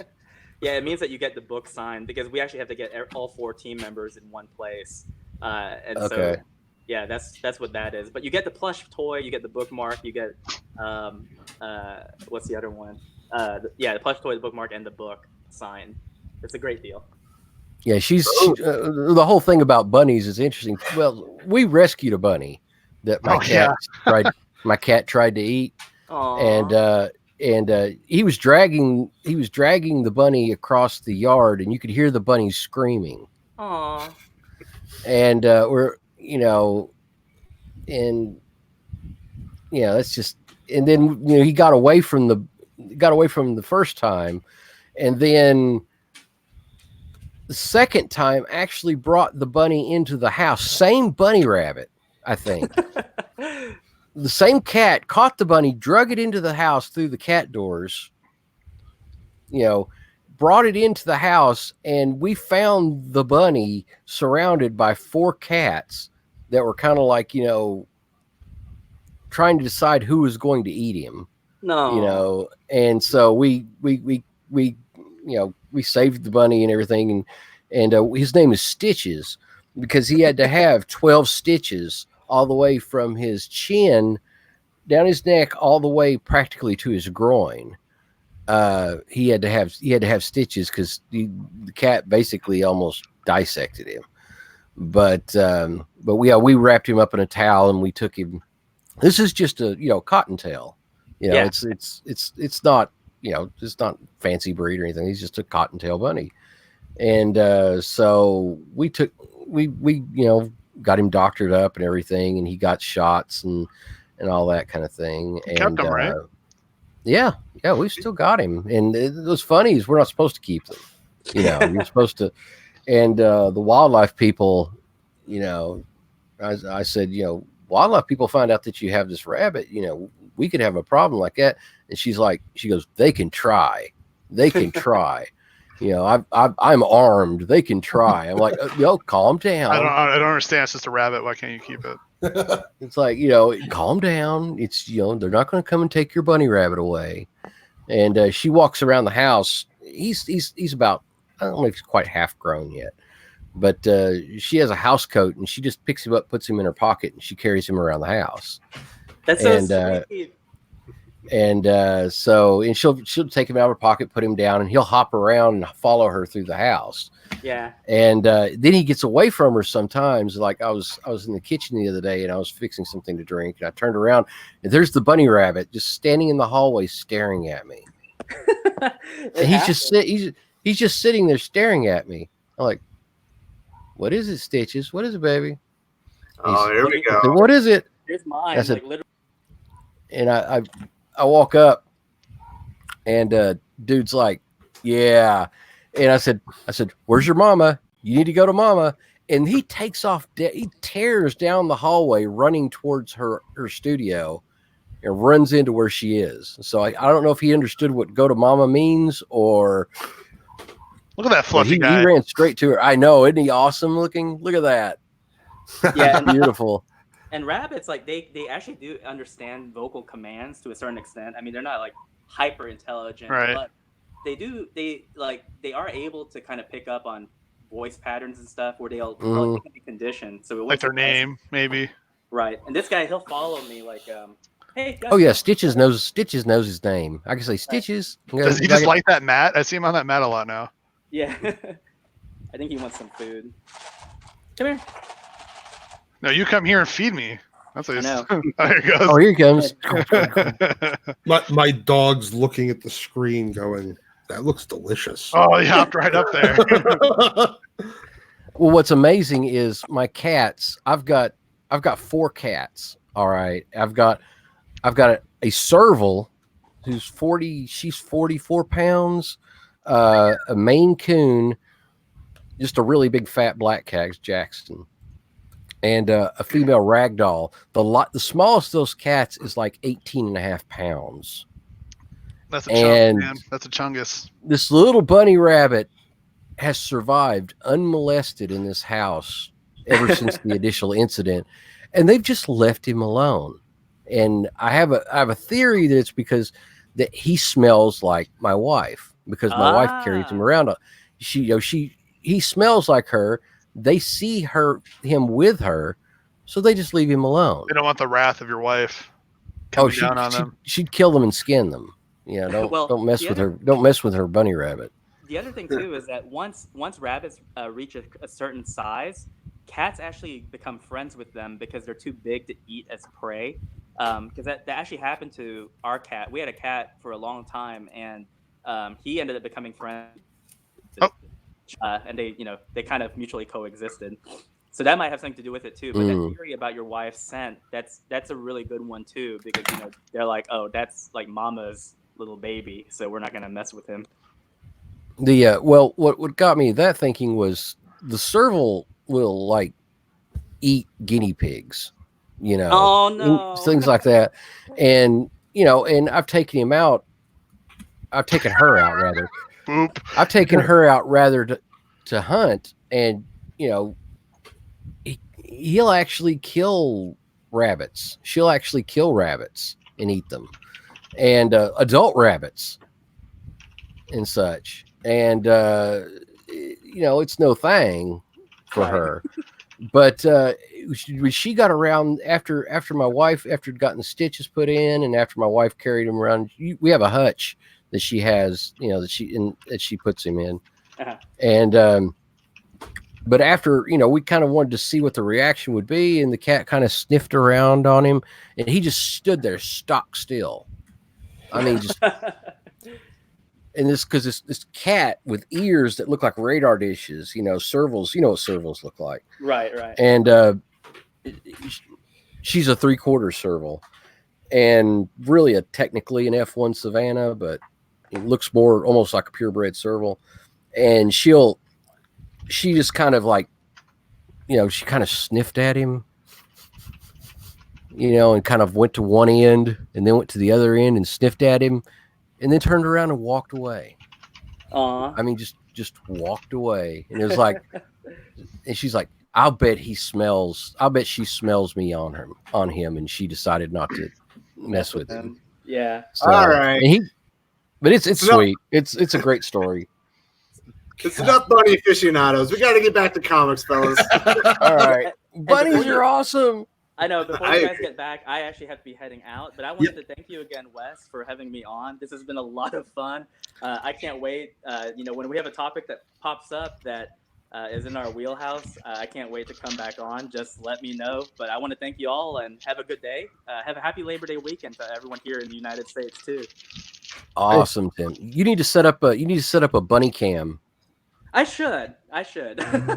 You should set up a bunny cam. You'd have my wife would just stay plastered to. She loves to watch the bunny stuff. Well, that's fantastic to hear. I'll definitely keep that in mind. But thank you, Wes, and thank you for everyone in the chat. Thank you so much for backing our book. We really appreciate it. Have a good weekend, and I'll see you guys soon. Yeah, thanks a lot, take care, man. Hey, man. Thanks for being on. Uh-huh. Go back Black Hops on Indiegogo. Yeah, I had the absolutely. Have the link in the chat. We'll see about putting it into the description later too. Yeah, I'll have it in the description, and I also flash it on the display. So to get back to X-Men, we have Dominic Powell, who is a comics aficionado. He was on the channel, I think, about 7 weeks ago. He says, for years, the X-Men have a large set of non-mutant members and allies. They're genuinely concerned about the team, with them being isolationists. Thoughts on how this will play out in the overall story? Doc, that sounds like a you question, my man. Oh, yeah.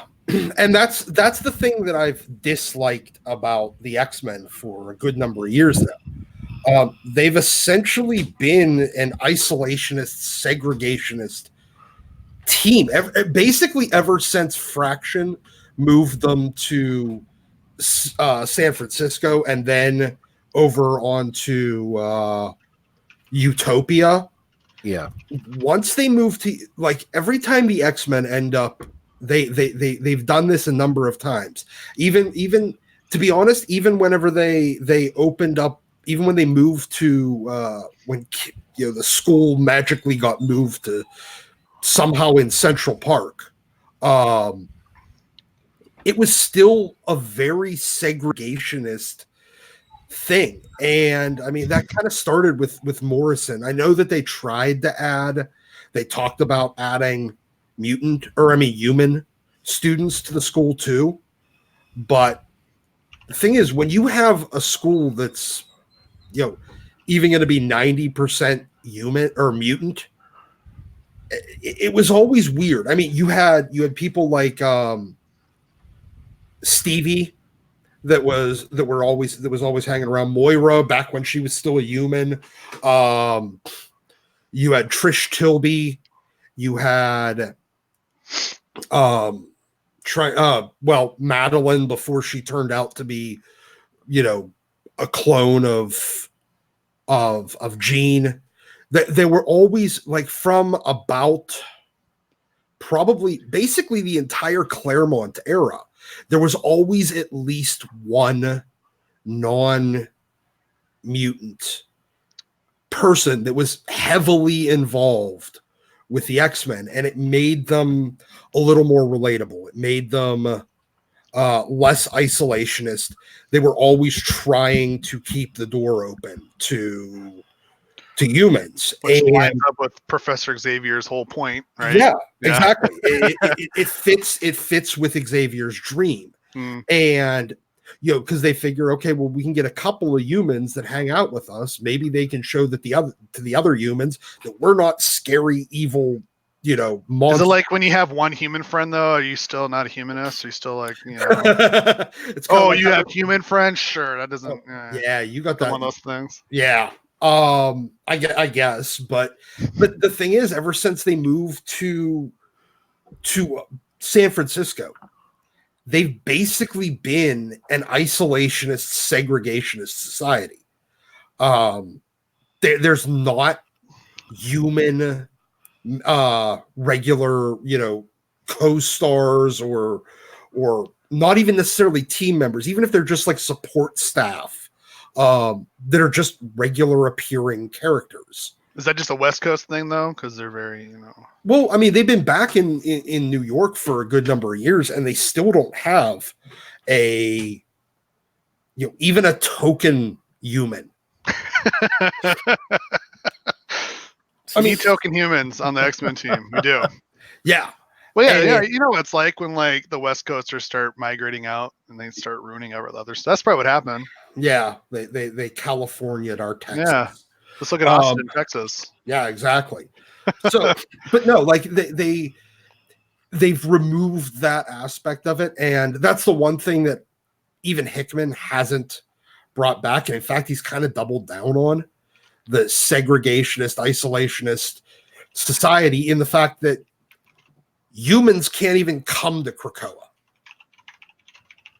Like, they're just not even welcome. And that bugs me. Like, they can come as long as they're escorted. Yeah, they have to be escorted. Yeah. So, but you're looking at, like, okay, you can. It's like your Planet Fitness black card where you can bring a friend to the gym every so often. It's I don't know. It doesn't feel right. They need to have more human, regular appearing characters, and not just as evil, as the bad Destroy guy. all mutants. Yeah, not that guy. Yeah, Doesn't need yeah. that. Oh, hey, what's up? My And needy friend. I mean, they really didn't even have that during Morrison's run. From basically Morrison on, they kind of forgot about doing that. And that was kind of a hallmark of X-Men during their heyday. And I really would like to see them, allow humans at the mutant drinking fountain. Because it goes against Xavier's dream to have everything as segregated as it is. And now again, we're getting back into the theory that that's not Xavier, that's Sinister, and be revealed. Yeah, exactly. I have a question though. Go ahead. Do mutants get mad if like a human calls a mutant? Or they're like, hey, that's a hard T. You have to use a soft Y. You can call us muties. You can't call us mutants. That's no, cool. actually, I think they're okay if you call them mutant. It's when you call them mutie. So they want the hard T. They don't want the soft Y. Yes. Okay, I'll get that. Because mutie's like a slur to them. Yeah. Yeah, but no, they jokes. Sorry. Yeah. No, it seems like they've been missing that aspect that was kind of a staple of X-Men during Claremont's time. And maybe it was maybe that character was always kind of a little bit of an audience insert to a degree. The way that like Huey is supposed to be the audience insert in The Boys and a lot of other shows, comics, they've always, the audience insert character is kind of, it's a trope, but it's not necessarily a bad trope if it's done well, as long as you don't Mary Sue that character. Yeah, there was. Oh yeah, I mean, I guess Dominic Powell has a good point that Tom Corsi and Karima, the Omega Sentinel, but that was back in Operation Zero Tolerance, which would have been late 90s. But around it was, they've kind of gotten away from having the human, the token human, or the audience insert human, or just the regular appearing, co-stars like like even somebody like Trish Tilby, as Beast's love interest, before he turned evil, Cameron Hodge. There was a lot of that. It was kind of a staple of 70s, 80s, and most of the 90s X-Men at their highest point. And getting back and adding that in, I think would be good.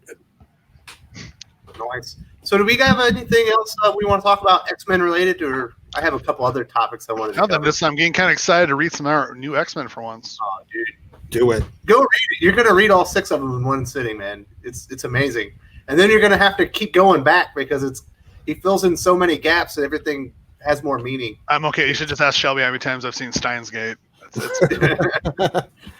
So another topic I wanted to cover last week, but we had like a little some medical issues here. Then we had an island-wide blackout, and everything happened. So we weren't able to cover it on the stream. And Pele, I want to talk to you about this first. What did you think about the death of Alfred in Batman? I think it's 77. And how was it received? That was, oh man, that So what happened? Because I did not read it. There are a set group of Batman fans who will literally almost accept anything at this point. They're just kind of like, okay, yeah, I get it. King's not great, but at least it's ongoing Batman, and he's not going to be there much longer, and blah blah blah. That the apparent killing, let's say apparent killing of Alfred, I don't believe it's real either. has there's certain people though that became unhinged. I'll put it that way. That really angered some people to the point to where, they're like, that's it. I'm done. That's it. He's crossed the line, and, this is, you got to look at the importance of Alfred. This is the touchstone that Bruce has to the outside world. It's the person that's always doctored him up, the person that's always been with him. It was more of a father actually than Thomas ever was.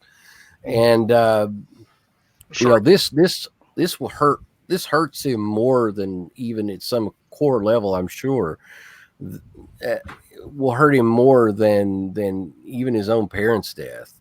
And it's, if he's going to mentally scar Batman going, which that's what I think that's what he wants to do. He wants to damage Batman, leave his mark on Batman. That's the way to do it. And, he's abused the character to the point to where, I don't know if it'll ever recover. And, it's like I was talking before, another conversation we were having in DMs, that no matter what happens within certain Marvel franchises, and we were talking previously about that permanence, given time, certain things get undone. You see, this right here, this happened in Wolverine lost his adamantium, but at some point you knew he was going to get it back and all that kind of stuff. And Alfred's death, if he is dead, I can't see that not damaging Batman's brand going forward, and making the character less familiar and less less compelling going forward, because Alfred's always been such a powerful influence in the comic. Look what Black Cat just said. Yeah. So Jeremy asked, what happened. So basically, City of Bane is taking over the city. He's using Psycho Pirate to mentally control the other villains, and they're like the police. Basically, no superheroes can enter, and specifically if Batman or any of his family enter Gotham City, they basically said, we'll kill Alfred. We're holding him as a hostage. So Damian Wayne entered the city to go and take down Thomas Wayne, Flashpoint Batman, and he actually defeated Gotham Girl in a pretty clever way, which I liked. But then when he got to Thomas Wayne, he got beat up, which didn't really make much sense. I think he could kick his butt one-on-one, but it's neither here nor there. So then they took Damian to Wayne Manor, and Bane broke his neck in front of him. Okay. So Alfred's gone. But there's a good chance that it's actually Psycho Pirate putting that into his head, that it didn't actually happen, because Alfred is still in Detective Comics. He's still being solicited there. Yeah. So there's a good chance he's actually not dead. But you have to take the comic at face value. Right. I just feel like since Tom's leaving in what we're at 77 now, so only a few more issues away. Yeah. I feel like he wouldn't make such a big dramatic change like that. Yeah. You don't know. I think that King is unhinged, and I think that he wants to make his mark in comics. He wants to make a permanent, indelible mark, and and that's I guess one way to do it. I mean, I'm sure it could be retconned. Probably would be if he did actually kill him, but at the same time, though. What purpose does it solve? What purpose does it promote going forward to do this, except to just punish Batman more? You know, I don't understand. It's like he's turned Batman into his, you know, punching, you know, beyond his punching bag. He has this just demented need to inflict more psychological torment on Batman. I feel like King's mad at you know, the fans. point on the doll exactly where, you know, Batman hurts you, Mr. King. You know, you mentally deranged. I feel like he found like his niche and like just making the fans angry. So now that's just what he's doing. Like, oh, I can just make the fans angry. It's kind of like me when I just make people mad on Twitter. Alfred's died before, but I don't think it's ever been actually. The only time I accept Alfred being gone is in Batman Beyond. That's all I'm gonna accept that in. and Dark Knight. Dark Knight, yeah. Yeah. So because Jeremy likes just making people mad, especially the Let's Talk kids. Yes, he does. He hasn't picked any fights recently, though. Yeah, I did. I picked them with the water cabinets. Well, they don't count. You can. I don't really pick a fight. I just say some, and then later they show up and they're crabby. It's fun. Yeah, it happens. So, but yeah, I can see that where he's just pissed off at the fans and he's deciding he's going to just do horrible things hog now just because he can. You know, it's like, yeah, but we don't have to buy your stuff. Doesn't matter though. He's already got his money. Who cares? Who gets hurt? The LCS does. Projects. Plus, I think he wants to be a screenwriter. He's got this New Gods gig with I can't remember the name of the director right now. Ava DuVernay. Yeah, Ava. But we don't have to go. We don't have to watch their movies either. You know, I mean, I don't think that he's hurt a lot thought more, that far. I don't think that he's thought that far ahead. If he creates that level of infamy, you know, there's fan bleed over between one medium and the other. And if, you know, it's everybody's like, oh, well, he sucks. Look what he did over here to Batman. You know, he's awful. He's terrible. Yeah, but that goes back to my point where movie fans don't care about the book. They're not going to care who Tom King is. No. Look at what happened with Solo. I mean, that you piss off fans to a point. Yeah, but that's Star Wars. That has nothing to do with comic books, though. Yeah, but you piss off fans to a certain point. You create a very, very vocal detractor base. You know, you could still hurt another medium. I still think comic book movies have like this recession-proof kind of thing where people just go see them no matter what. Yeah, I don't think that so. bubble soon. I'm really hoping that movies are critic-proof from comic fans. They'll just keep going to the point where they have their own audience that are separate. That you don't even need comic fans anymore. And I don't know if DC's quite there yet. I don't. I still know anyone. Like I think at Marvel, movie, they go see it no matter what. I think Marvel with Phase 4 is probably going to reach a point to where they damage the brand. You know, with a lot of the things that they're like the Love and Thunder kind of crap and all. I hope so. Yeah, I don't think that'll be comic fans. I think that's MCU fans are going to be like, what? Look, there's a reason why movie fans have never once translated over into comic fans. Why is that? Because they're not there. Because it's an issue of medium. They don't care about the story. I mean, they like the same stories that we like. They just don't like the medium. Mm-hmm. The medium is important to them. All the comics fans I know watch the MCU films. Yes, I know. It's not. My point is, it doesn't go the other way. Yeah, I'm with you on that. That's not true because I have people that have been to the MCU that finally came to a comic store so they can read more about the characters that are in the movie. And then it's incredibly rare, but it has. I don't think it's as rare as you think it is. Well, considering that every time movies make more money, comics make less. Yeah, I would. That's not true.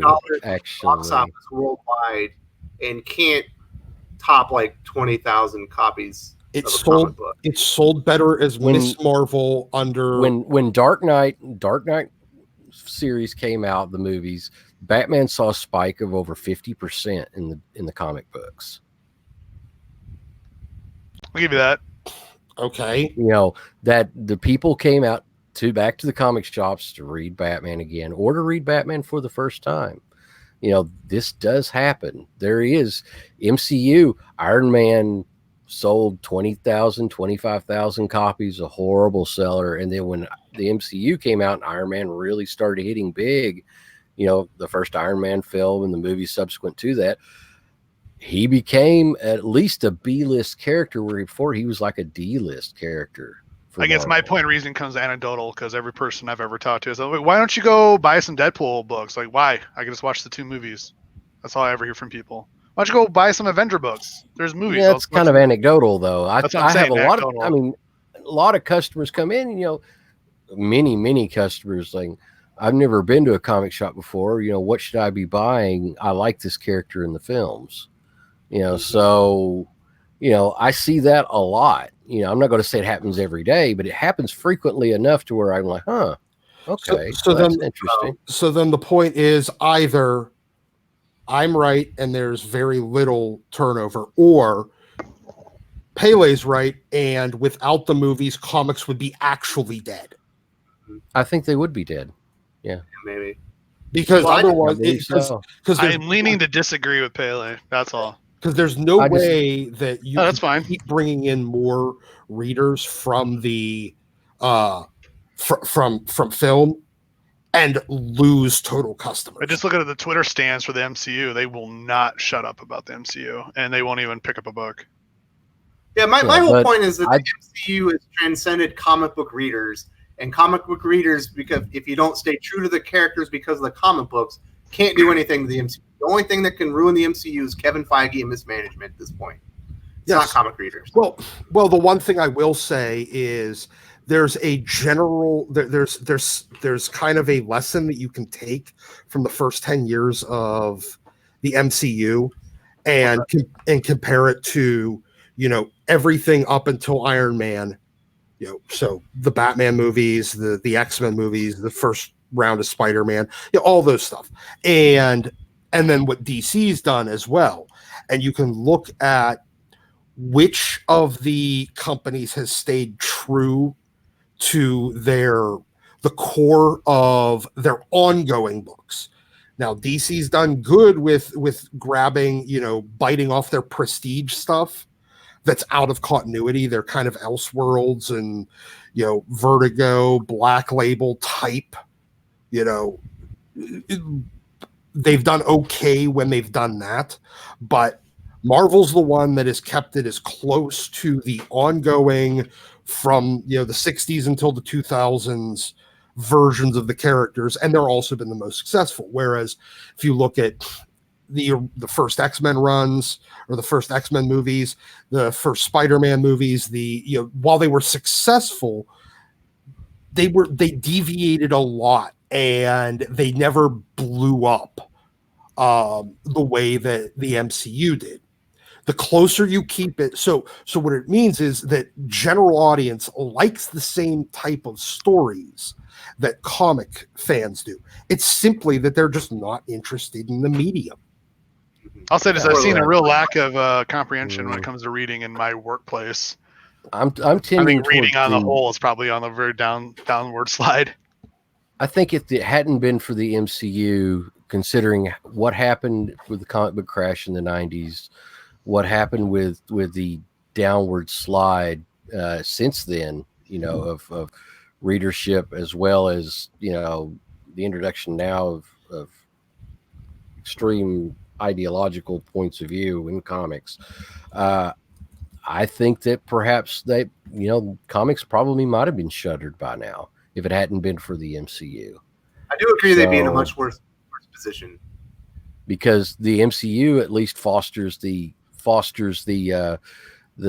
notion of superheroes as a brand, and still keeps that within the social consciousness.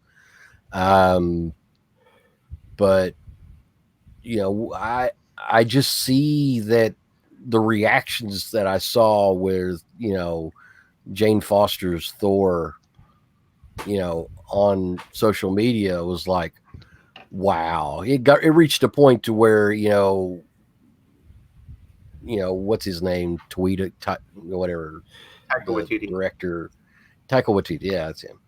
It's like he was getting mad and lashing out at the fans, because they were like saying, well, that sucks, Oh, yeah, but I'll destroy your character's, heartbeat, whatever. And I agree with this comment right here. I agree with this comment because let's look at Harley Quinn with that pastel color going for her. That's 100% influence from the Suicide Squad, and I was so mad when I saw that. I have friends that like the MCU that don't read comics, and they were mad when they saw the Love and Thunder thing. They're like, "This is stupid. That's not Thor." Like, yes, we said the same thing. But that's the same influence. That's the same influence that we've had in comics for all this time now. Now they're trying to make it bleed over to the MCU. Yeah, and it's a mistake. And it's going to fail the same way because MCU fans, because the MCU fans turn on it. Well, that's because MCU fans and comic fans generally have the same taste in stories. It's just an issue of the medium. It's not the message; it's the medium. Yep. I've had people tell me they don't know how to read a comic either. Like, how do you read these panels? So a lot of that can be a little confusing too. What? It is a little bit. I'm telling you, the reading comprehension in the States is really, really in a crisis right now. All right, so these are probably the same people that can't read a novel. Okay, so. We got to move on we got more comics topics. So Alfred wasn't the only big death, and I'm going to throw this one to you, Jeremy. So, Jeremy, what did you think about Jessica Cruz being killed off in Justice League Odyssey? Wait, she got killed? I haven't even read that issue yet. Oh, man. What happened? How'd she die? Well, she might not have.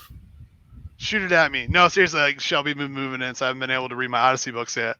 So Jessica's gone? Yeah, she was killed in that book by Apocalypse. Well, I guess that solves some of the issues of having too many Earth Lanterns. Yeah, possibly. I mean, that is a complaint I have a lot. That is a problem, but I don't think killing them is the solution. That's kind of stupid. There's 2 more Earth Lanterns in November, but we're not even going to talk about that one. Oh my god, I can't believe I like Jessica too. She just had her own animated feature, like what, 3 weeks ago, 4 weeks ago, last month. Yeah, so I've actually heard that there's issues between Warner Brothers and DC right now because the Alfred TV show is about to start, and then the Jessica Cruz, they kill that character off right when they have a new movie coming out. So they're not exactly communicating correctly.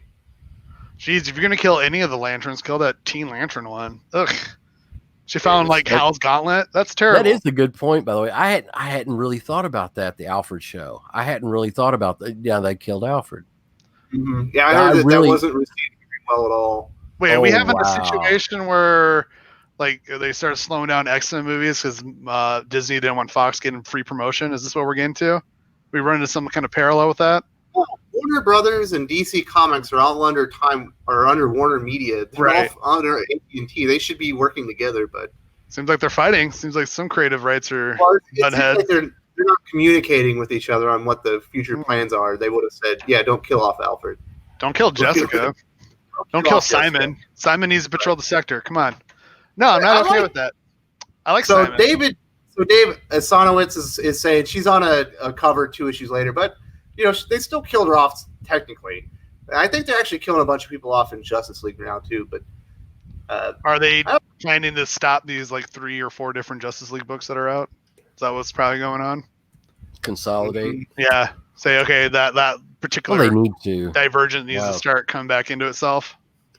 Mm-hmm. That could probably what was happening. They're just trying to get the stories back on track. Yeah, I'd really love to see just a Justice League and maybe Justice League Dark, and that's it. I think that's all we really need. The space one doesn't need to exist, even though I love it doesn't. Space stuff. Why not just leave that to the but it's the one I'm picking up. I kind of feel like I should have got Dark though, because it's looking really good. Dark was really Justice League Dark is perennially good. It sells really well. It kind of like fell flat after the Wonder Woman crossover story that it did, but it got back up with the Detective Chimp in his like sort of Destiny story thing that he had to go. There's a rather large, surprisingly large contingent of Detective Chimp fans, and shockingly more than you would think. And they love their monkey love. They've got monkey love. Hey, watch the comments here. And they got monkey love, and they love their Detective Chimp. And there's Swamp Thing fans out there too. Since there's not really. He doesn't ever really do anything in the book. What did FF2 just say? I agree with that. How the hell do you hack Lantern technology? That's Owen technology. That is stupid. Doesn't make any sense. Yeah. That's a Bendis blunder. If you tell me ugh. See. Swamp Thing is to Justice League as Groot is to the Guardians. He doesn't really do a whole lot until he just like does one really major, big, huge, mind-blowing thing, and then it's like, oh yeah, there's Swamp Thing. Yep. Mm-hmm. Well, I told you the last couple times. This seems like there's a resurgence of Swamp Thing, just like showing up in the background, just kind of somehow he's back in the limelight again. Well, I think it's because of the TV show on DC Universe. I think that's what. Yeah. I think there was that. I think there was that, and I think there was some sort of rights issue that they were going through for a little while, and they were able to use him only very sparingly. I think that might have been what was going on. For some reason, that's ringing a bell for me. I don't remember where I heard that or read that, and I might be totally wrong. But I think there was something going on with the rights for Swamp Thing for a little while. All right, so Dominic has an interesting point here. He says DC shouldn't have canceled Swamp Thing TV series on the streaming platform. DC didn't want to cancel their Swamp Thing TV series. What happened was they were getting a tax write-off where they were budgeting filming it.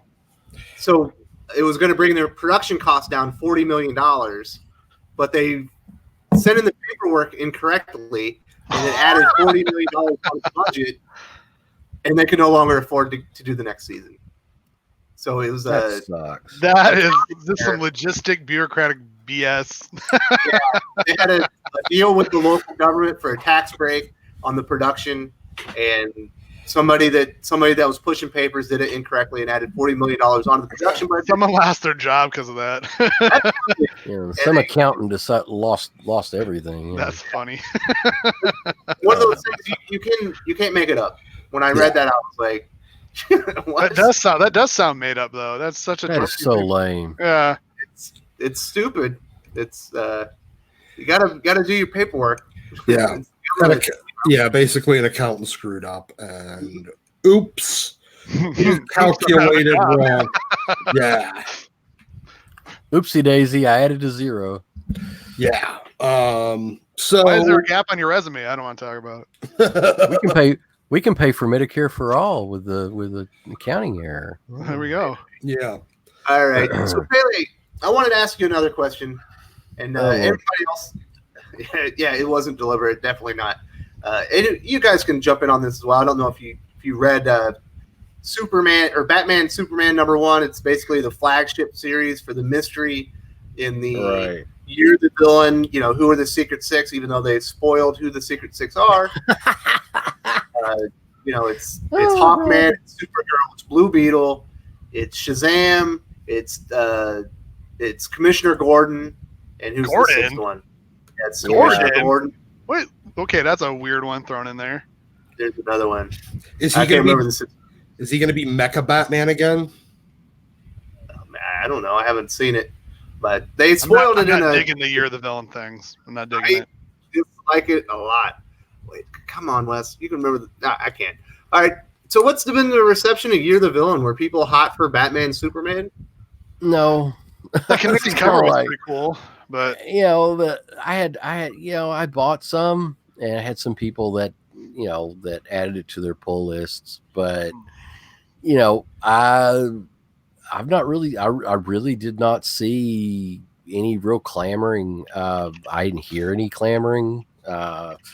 There was no clamor, so it's kind of it came. Issue 1 came and went, and people bought it. And I've not heard anybody talk about it. So, you know, it's just there, and that's bad. That's really bad. You know, it's almost like it's worse than a bad reception. You have no reception at all. So it's kind of people are just whatever. This is a low bar to set, by the way. That was a very low. It's like, whatever. This event is Donna Troy. Sorry, I'm sorry you broke up. Sixth infected member is Donna Troy. Right. But so FF2 is saying Batman Superman is better than King and Bendis' book. I agree. I gave it a 2.5. Yeah. mostly because it was spoiled so heavily by DC themselves. Like there was nothing new in there. Like you knew everything that was going to happen, and I think that was a really big oversight. What do you like DC spoiling their big books? Of course not. Hey, No, I don't think anybody wants spoilers. I mean, it's awful, you know. And as far as saying it's better, you know, I believe, you know, that's absolutely correct. You know, I would rather eat dirt rather than eat dog poop, you know, but, you know, it doesn't mean that dirt's really great.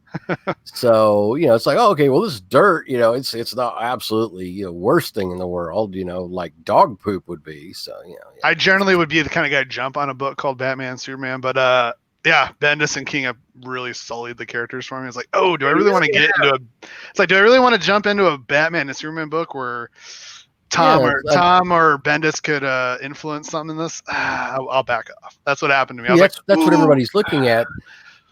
Is it going to be free from that influence, or are they somehow going to do a little bit of, you know? Well, I had customers saying, you know, is Tom King have any influence on editorial on this for Batman? And it's like, I really don't know. I could not be honest. I could not honestly say one way or the other. Probably, you know. And you know, but and because of that, they just said no, they're not interested. So that really shows you the damage that's already been done. And you know, how far will this go? It depends on how far King goes with Batman.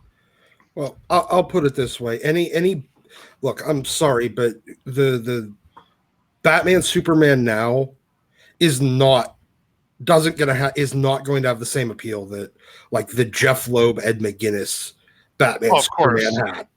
Like you made a superstar team, and they didn't. This is not a superstar team. Sorry. Yeah. Well, the artist on it, David Marquez, he just came over from Marvel. He actually does a really good job. His Superman is like spot on. It's good. It's fine. It's fine. Look, it's technically good. It's interesting. But it's not superstar. Sorry, David Marquez he's a very, very talented artist. He's very good. He's, you know, his stuff on Bendis's Iron Man was the only part of it I liked.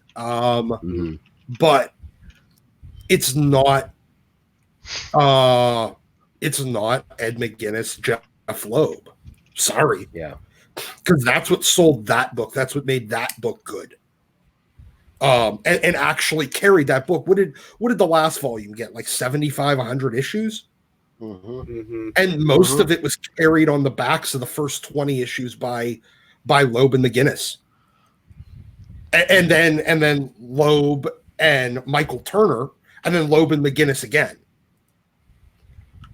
So Dominic Powell saying, "You're the villain shows promise, but DC shouldn't have spoiled the audience on the Infected." 100% agree. Also, when you stop and think about it, the storyline is the spiritual successor to Underworld Unleashed. Does he have a point? Underworld Unleashed, was that vampire one? I think it's the vampires versus the Lycans, isn't it?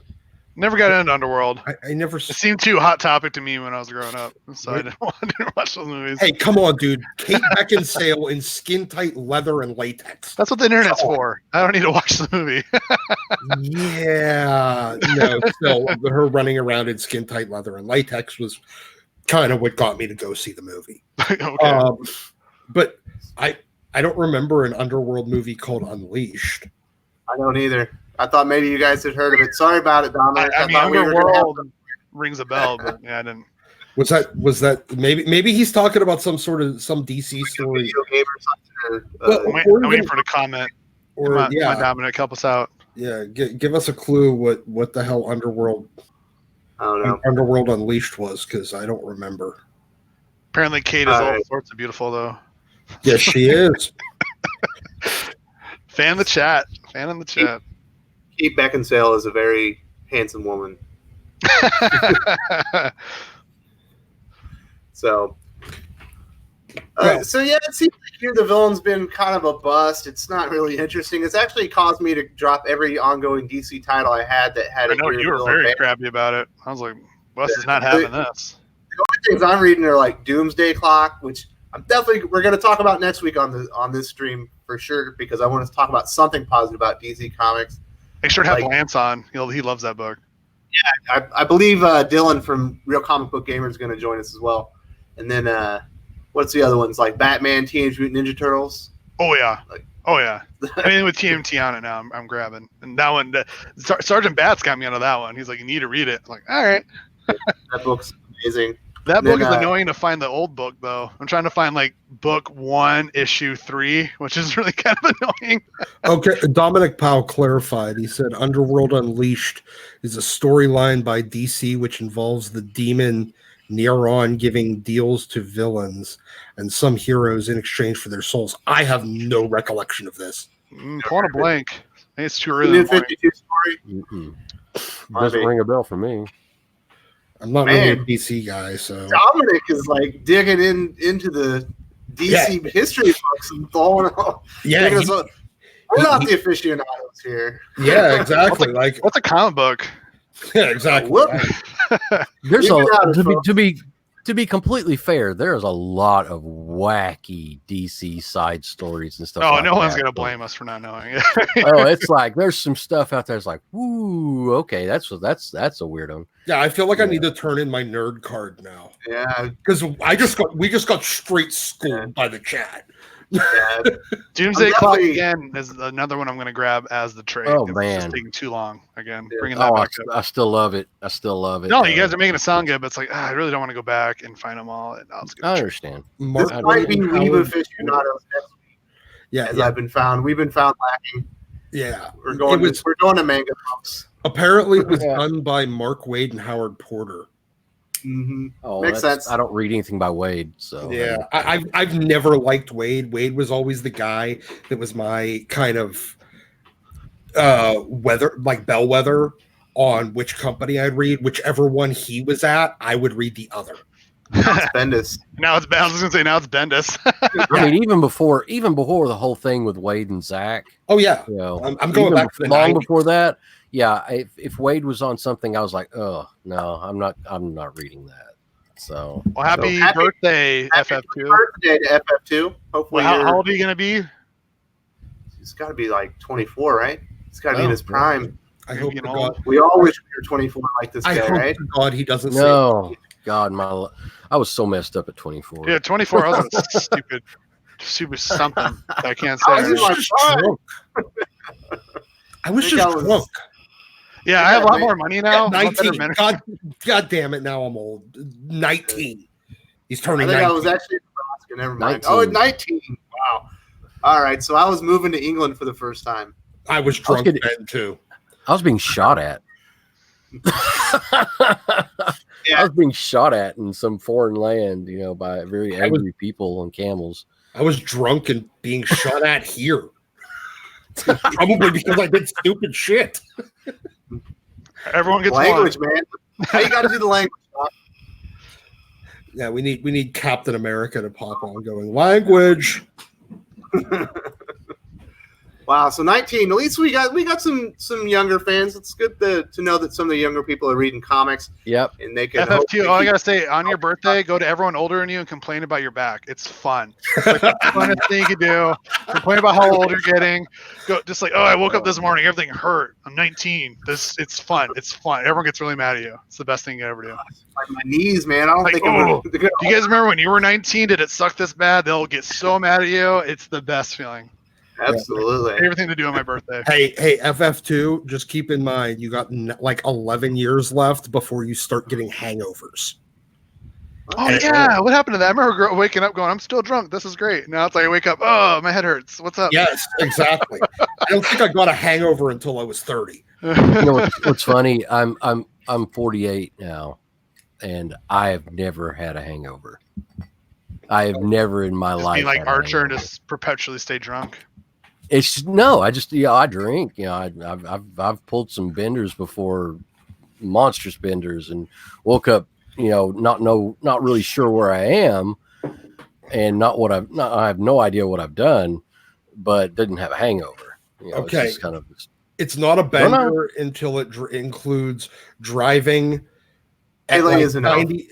90 miles an hour down the freeway with a keg riding shotgun, your buddy in the back pumping it, and the tap hanging out of your mouth, wide open. Yeah, I'm really glad I haven't been on that bender. I don't want to ever be on a bender if that's the definition.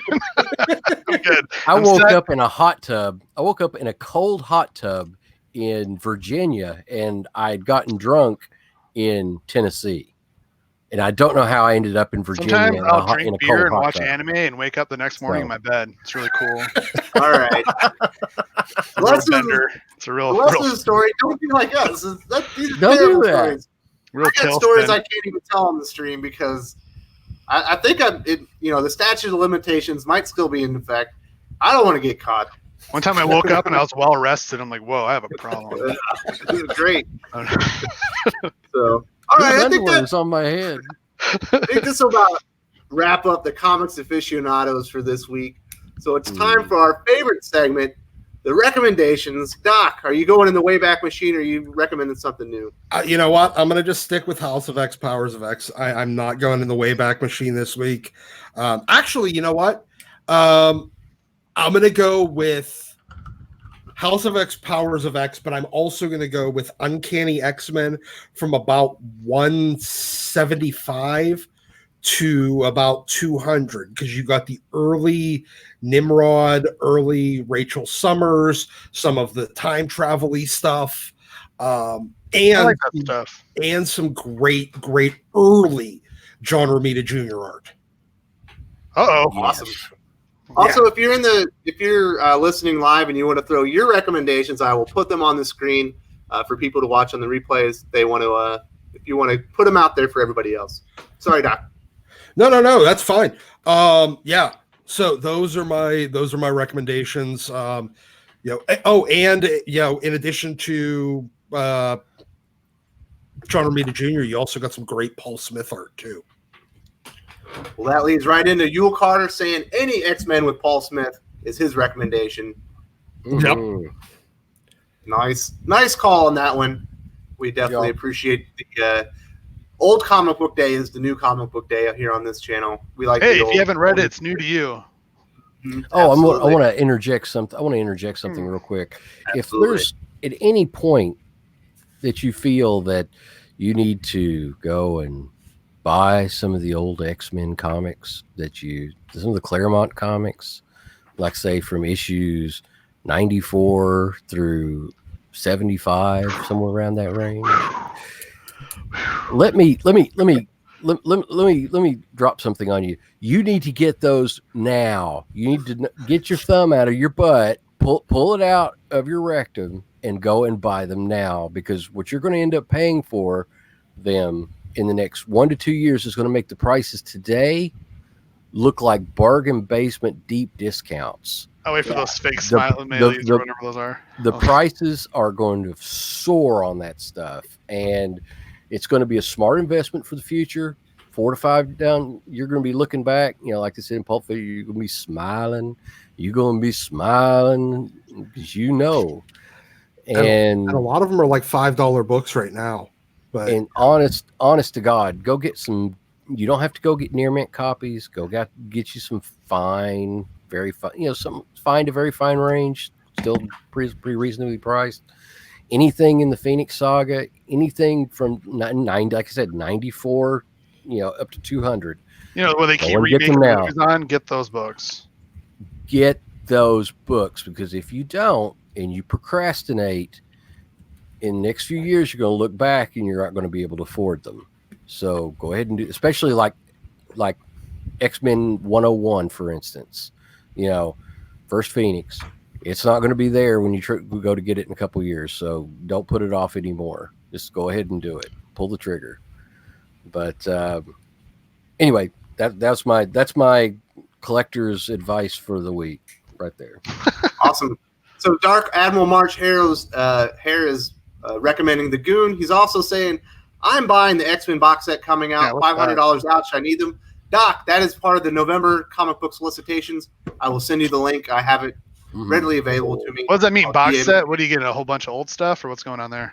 I didn't look into it. I saw it was $500. That was enough for me. But I'll send it to Doc. but I know that it does come in a box. I did see that part. I need to know what this is. Yeah. All right, we got recommendations from FF2. He's recommended Batman: Curse of the White Knight, Batman and the Outsiders, Detective Comics, Flash, House of X, Powers of 10, and Doomsday Clock. I'm all those except for Flash. I drop off of that title, but definitely some great ones right there. Also, any old Superman and X-Men stories. Old comic book day is the new comic book day. We definitely agree with that. Dominic Powell is saying House of X, Powers of X, Absolute Carnage #2, Middle West, Birthright Die, Excellence, Wicked and Divine, Batman and the Wicked and Outsiders, Divine I could not get into. Flash, That's a weird Supergirl, one. Green Lantern, and Justice League 30. Another great set. A lot of my favorite comics on there, actually. Really like Middle West a lot. Oh, and Doomsday Clock. Sorry, I'm a bit sick here. Didn't mean to do that. First cough the whole stream. Good job.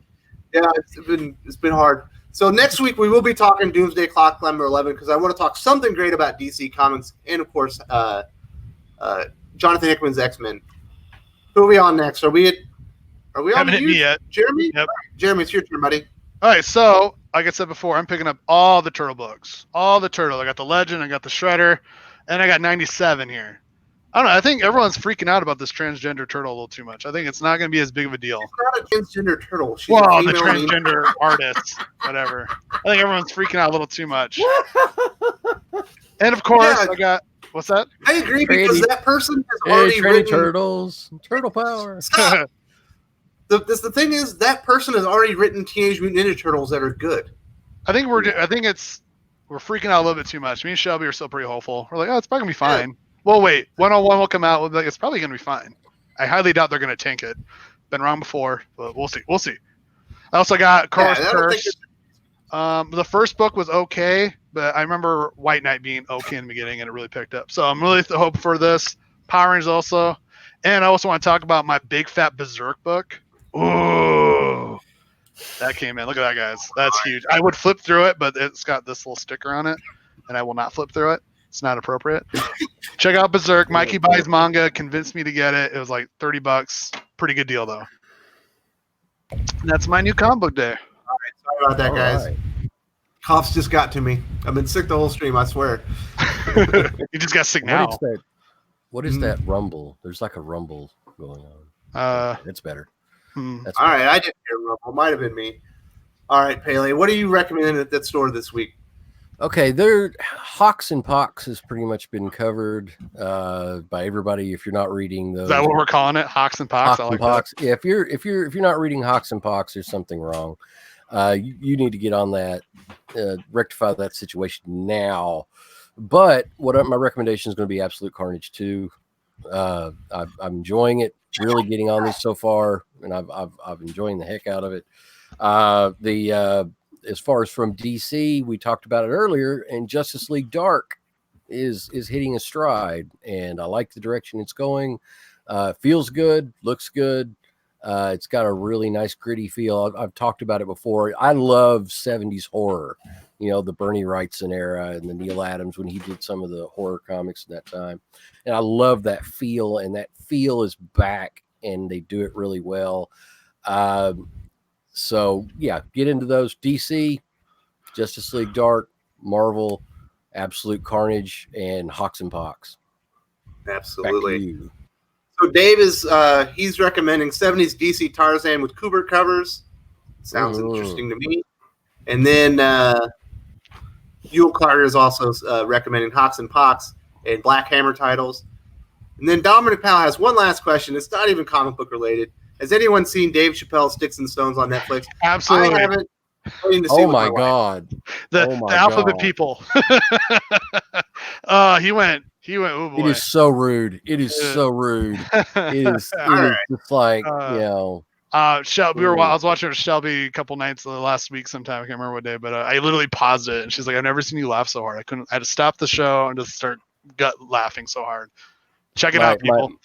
We watched it, and before it's gone, I probably shouldn't say this, but my wife did pee in her pants. Oh my watching God! Dave Chappelle.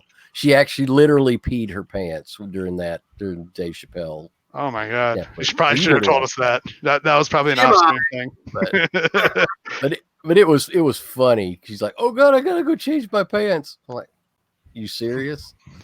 Oh, she takes off. I'm like, "I guess so." All right. Noel Alert saying he's looking forward to the Web of Black Widow. I think, is that a miniseries and ongoing? I can't remember, but it's in August, and he liked Dave Chappelle as well. So my recommendations are Freedom Fighters #7. It's been a great miniseries. It's on Earth X. It's written by Robert Venditti, and I think it's excellent. Also, Resident #2 came out. It's from Vault Comics. I'd never heard of the writer or anything, but it's kind of like a really cool version of Bird Box from Netflix, from Vault Comics. If you aren't reading Resident, you'll probably like it. It's got a really cool angle to it. And finally, Spider-Man Life Story finishes up this week as well. Kind of limp to the finish. I don't think it finished as strong as it started. The last 2 episodes or issues weren't as great, but I still like the series from Zdarsky, and I'll give it a recommend. Let's make sure to stick with Marvel when it comes to Zdarsky. Yes, absolutely. I don't even want to get into that again. Don't get off the beaten path when it comes to Zdarsky there. No, not unless you like the furry happy. Yeah. So before we sign off, I want to say thank you very much to Timothy Lim. He was a great guest. We had a great conversation about X-Men. Go check out his Black Ops Hair Trigger Indiegogo campaign. He's a friend of the channel. We're going to have him on some more, and it was a load of fun. All right, time to go. Pele, how can people follow you, sir? You can find me at just_Pele on Twitter and Instagram. Twitter tend to get a little political on there. Still talk about comics, but also talk about some politics too. Instagram, talking about new acquisitions. If you got any questions about grading comics or collecting comics or anything like that, you can hit me up in either place. I'll try to answer your questions to the best of my ability and to give you advice that's perhaps soundly financial and or financially sound, actually, and a lot of fun to read. So awesome. There you go. So if anyone's looking for someone who talks a lot of smack and messes with teenagers over comics or not reading comics, Jeremy, where can they follow you, sir? If you want to see crabby whining stuff and me just dinking around, it's -1digit on Twitter, and that's about it. That's your only social media presence? I got other little things. Don't you have a YouTube channel? Well, it's right here at my 9 fingers, but I don't really post stuff. So don't. If anything gets posted, it's just like an archive. Don't worry. -1digit on Twitter. That's if you want to. All right. Doc, if anyone has X-Men questions and you have theories, make sure you go to Doc. He's our go-to guy. Doc, where can people follow you?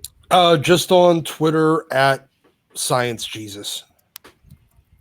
I'm mostly just talking about the X-Men. And a lot to talk about X-Men. It's very exciting. It is, and occasionally making fun of fools. You wouldn't do that. Fun. You wouldn't do that. Oh, I've been trying to do it less. All right, who blocked you the last? What creators blocked you now? There's got to be someone this week. There was that liberal furry I got in an argument with that blockchained all of my followers. Oh, wow. So that's why all you guys are bigots now. From that person said all of you are bigots and you're all blocked. Yeah. Let me. Oh my god. Hold on. Made me laugh. I can tell you in just a second. Simonson or something crazy? No, it wasn't. Okay. Mike McCone. Who's that? Yeah. No loss. Mike McCone. Yeah.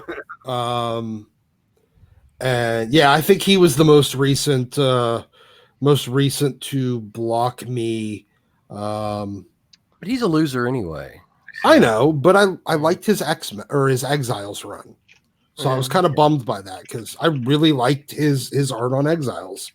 So for those of you in the watching the channel right now, Doctor is a harsh dose of reality in Twitter, and he tells it like it is, and he gets blocked a lot by being honest. Yeah. It can be fun to watch the show or the Doc show. Actually, you know what? Who was the most recent? It was Vita Ayala. Oh. She blocked you already. She blockchained anyone that was a DNC or EBS follower. Really? Yeah. Okay, well then maybe I just found out because she was blocked. She blocked me the day that they announced Livewire because I wanted to go check her check out like any previews and stuff. I actually wanted the book, and I was walking immediately. I was like, never even heard of this lady. Yeah. All right. So then it was so then it was Mike McCone. Okay. Mm-hmm. All right. So if you want to follow me, I'm at Westfront_from_TC on Twitter. I also have a BitChute channel of the same name, and I do have some Reddit posts, but I don't really do a whole lot there. But mostly you can find me right here on YouTube, BitChute, and Twitter. So thank you all very much. It has been a very great show. I had a great time, and we'll see you all later. It was great. Love seeing his little fuzzy bunnies. Yep. It's all about Poe, everybody. Peace. Later, y'all. We dancing. Staying alive. We're dancing. Time to dance. I got the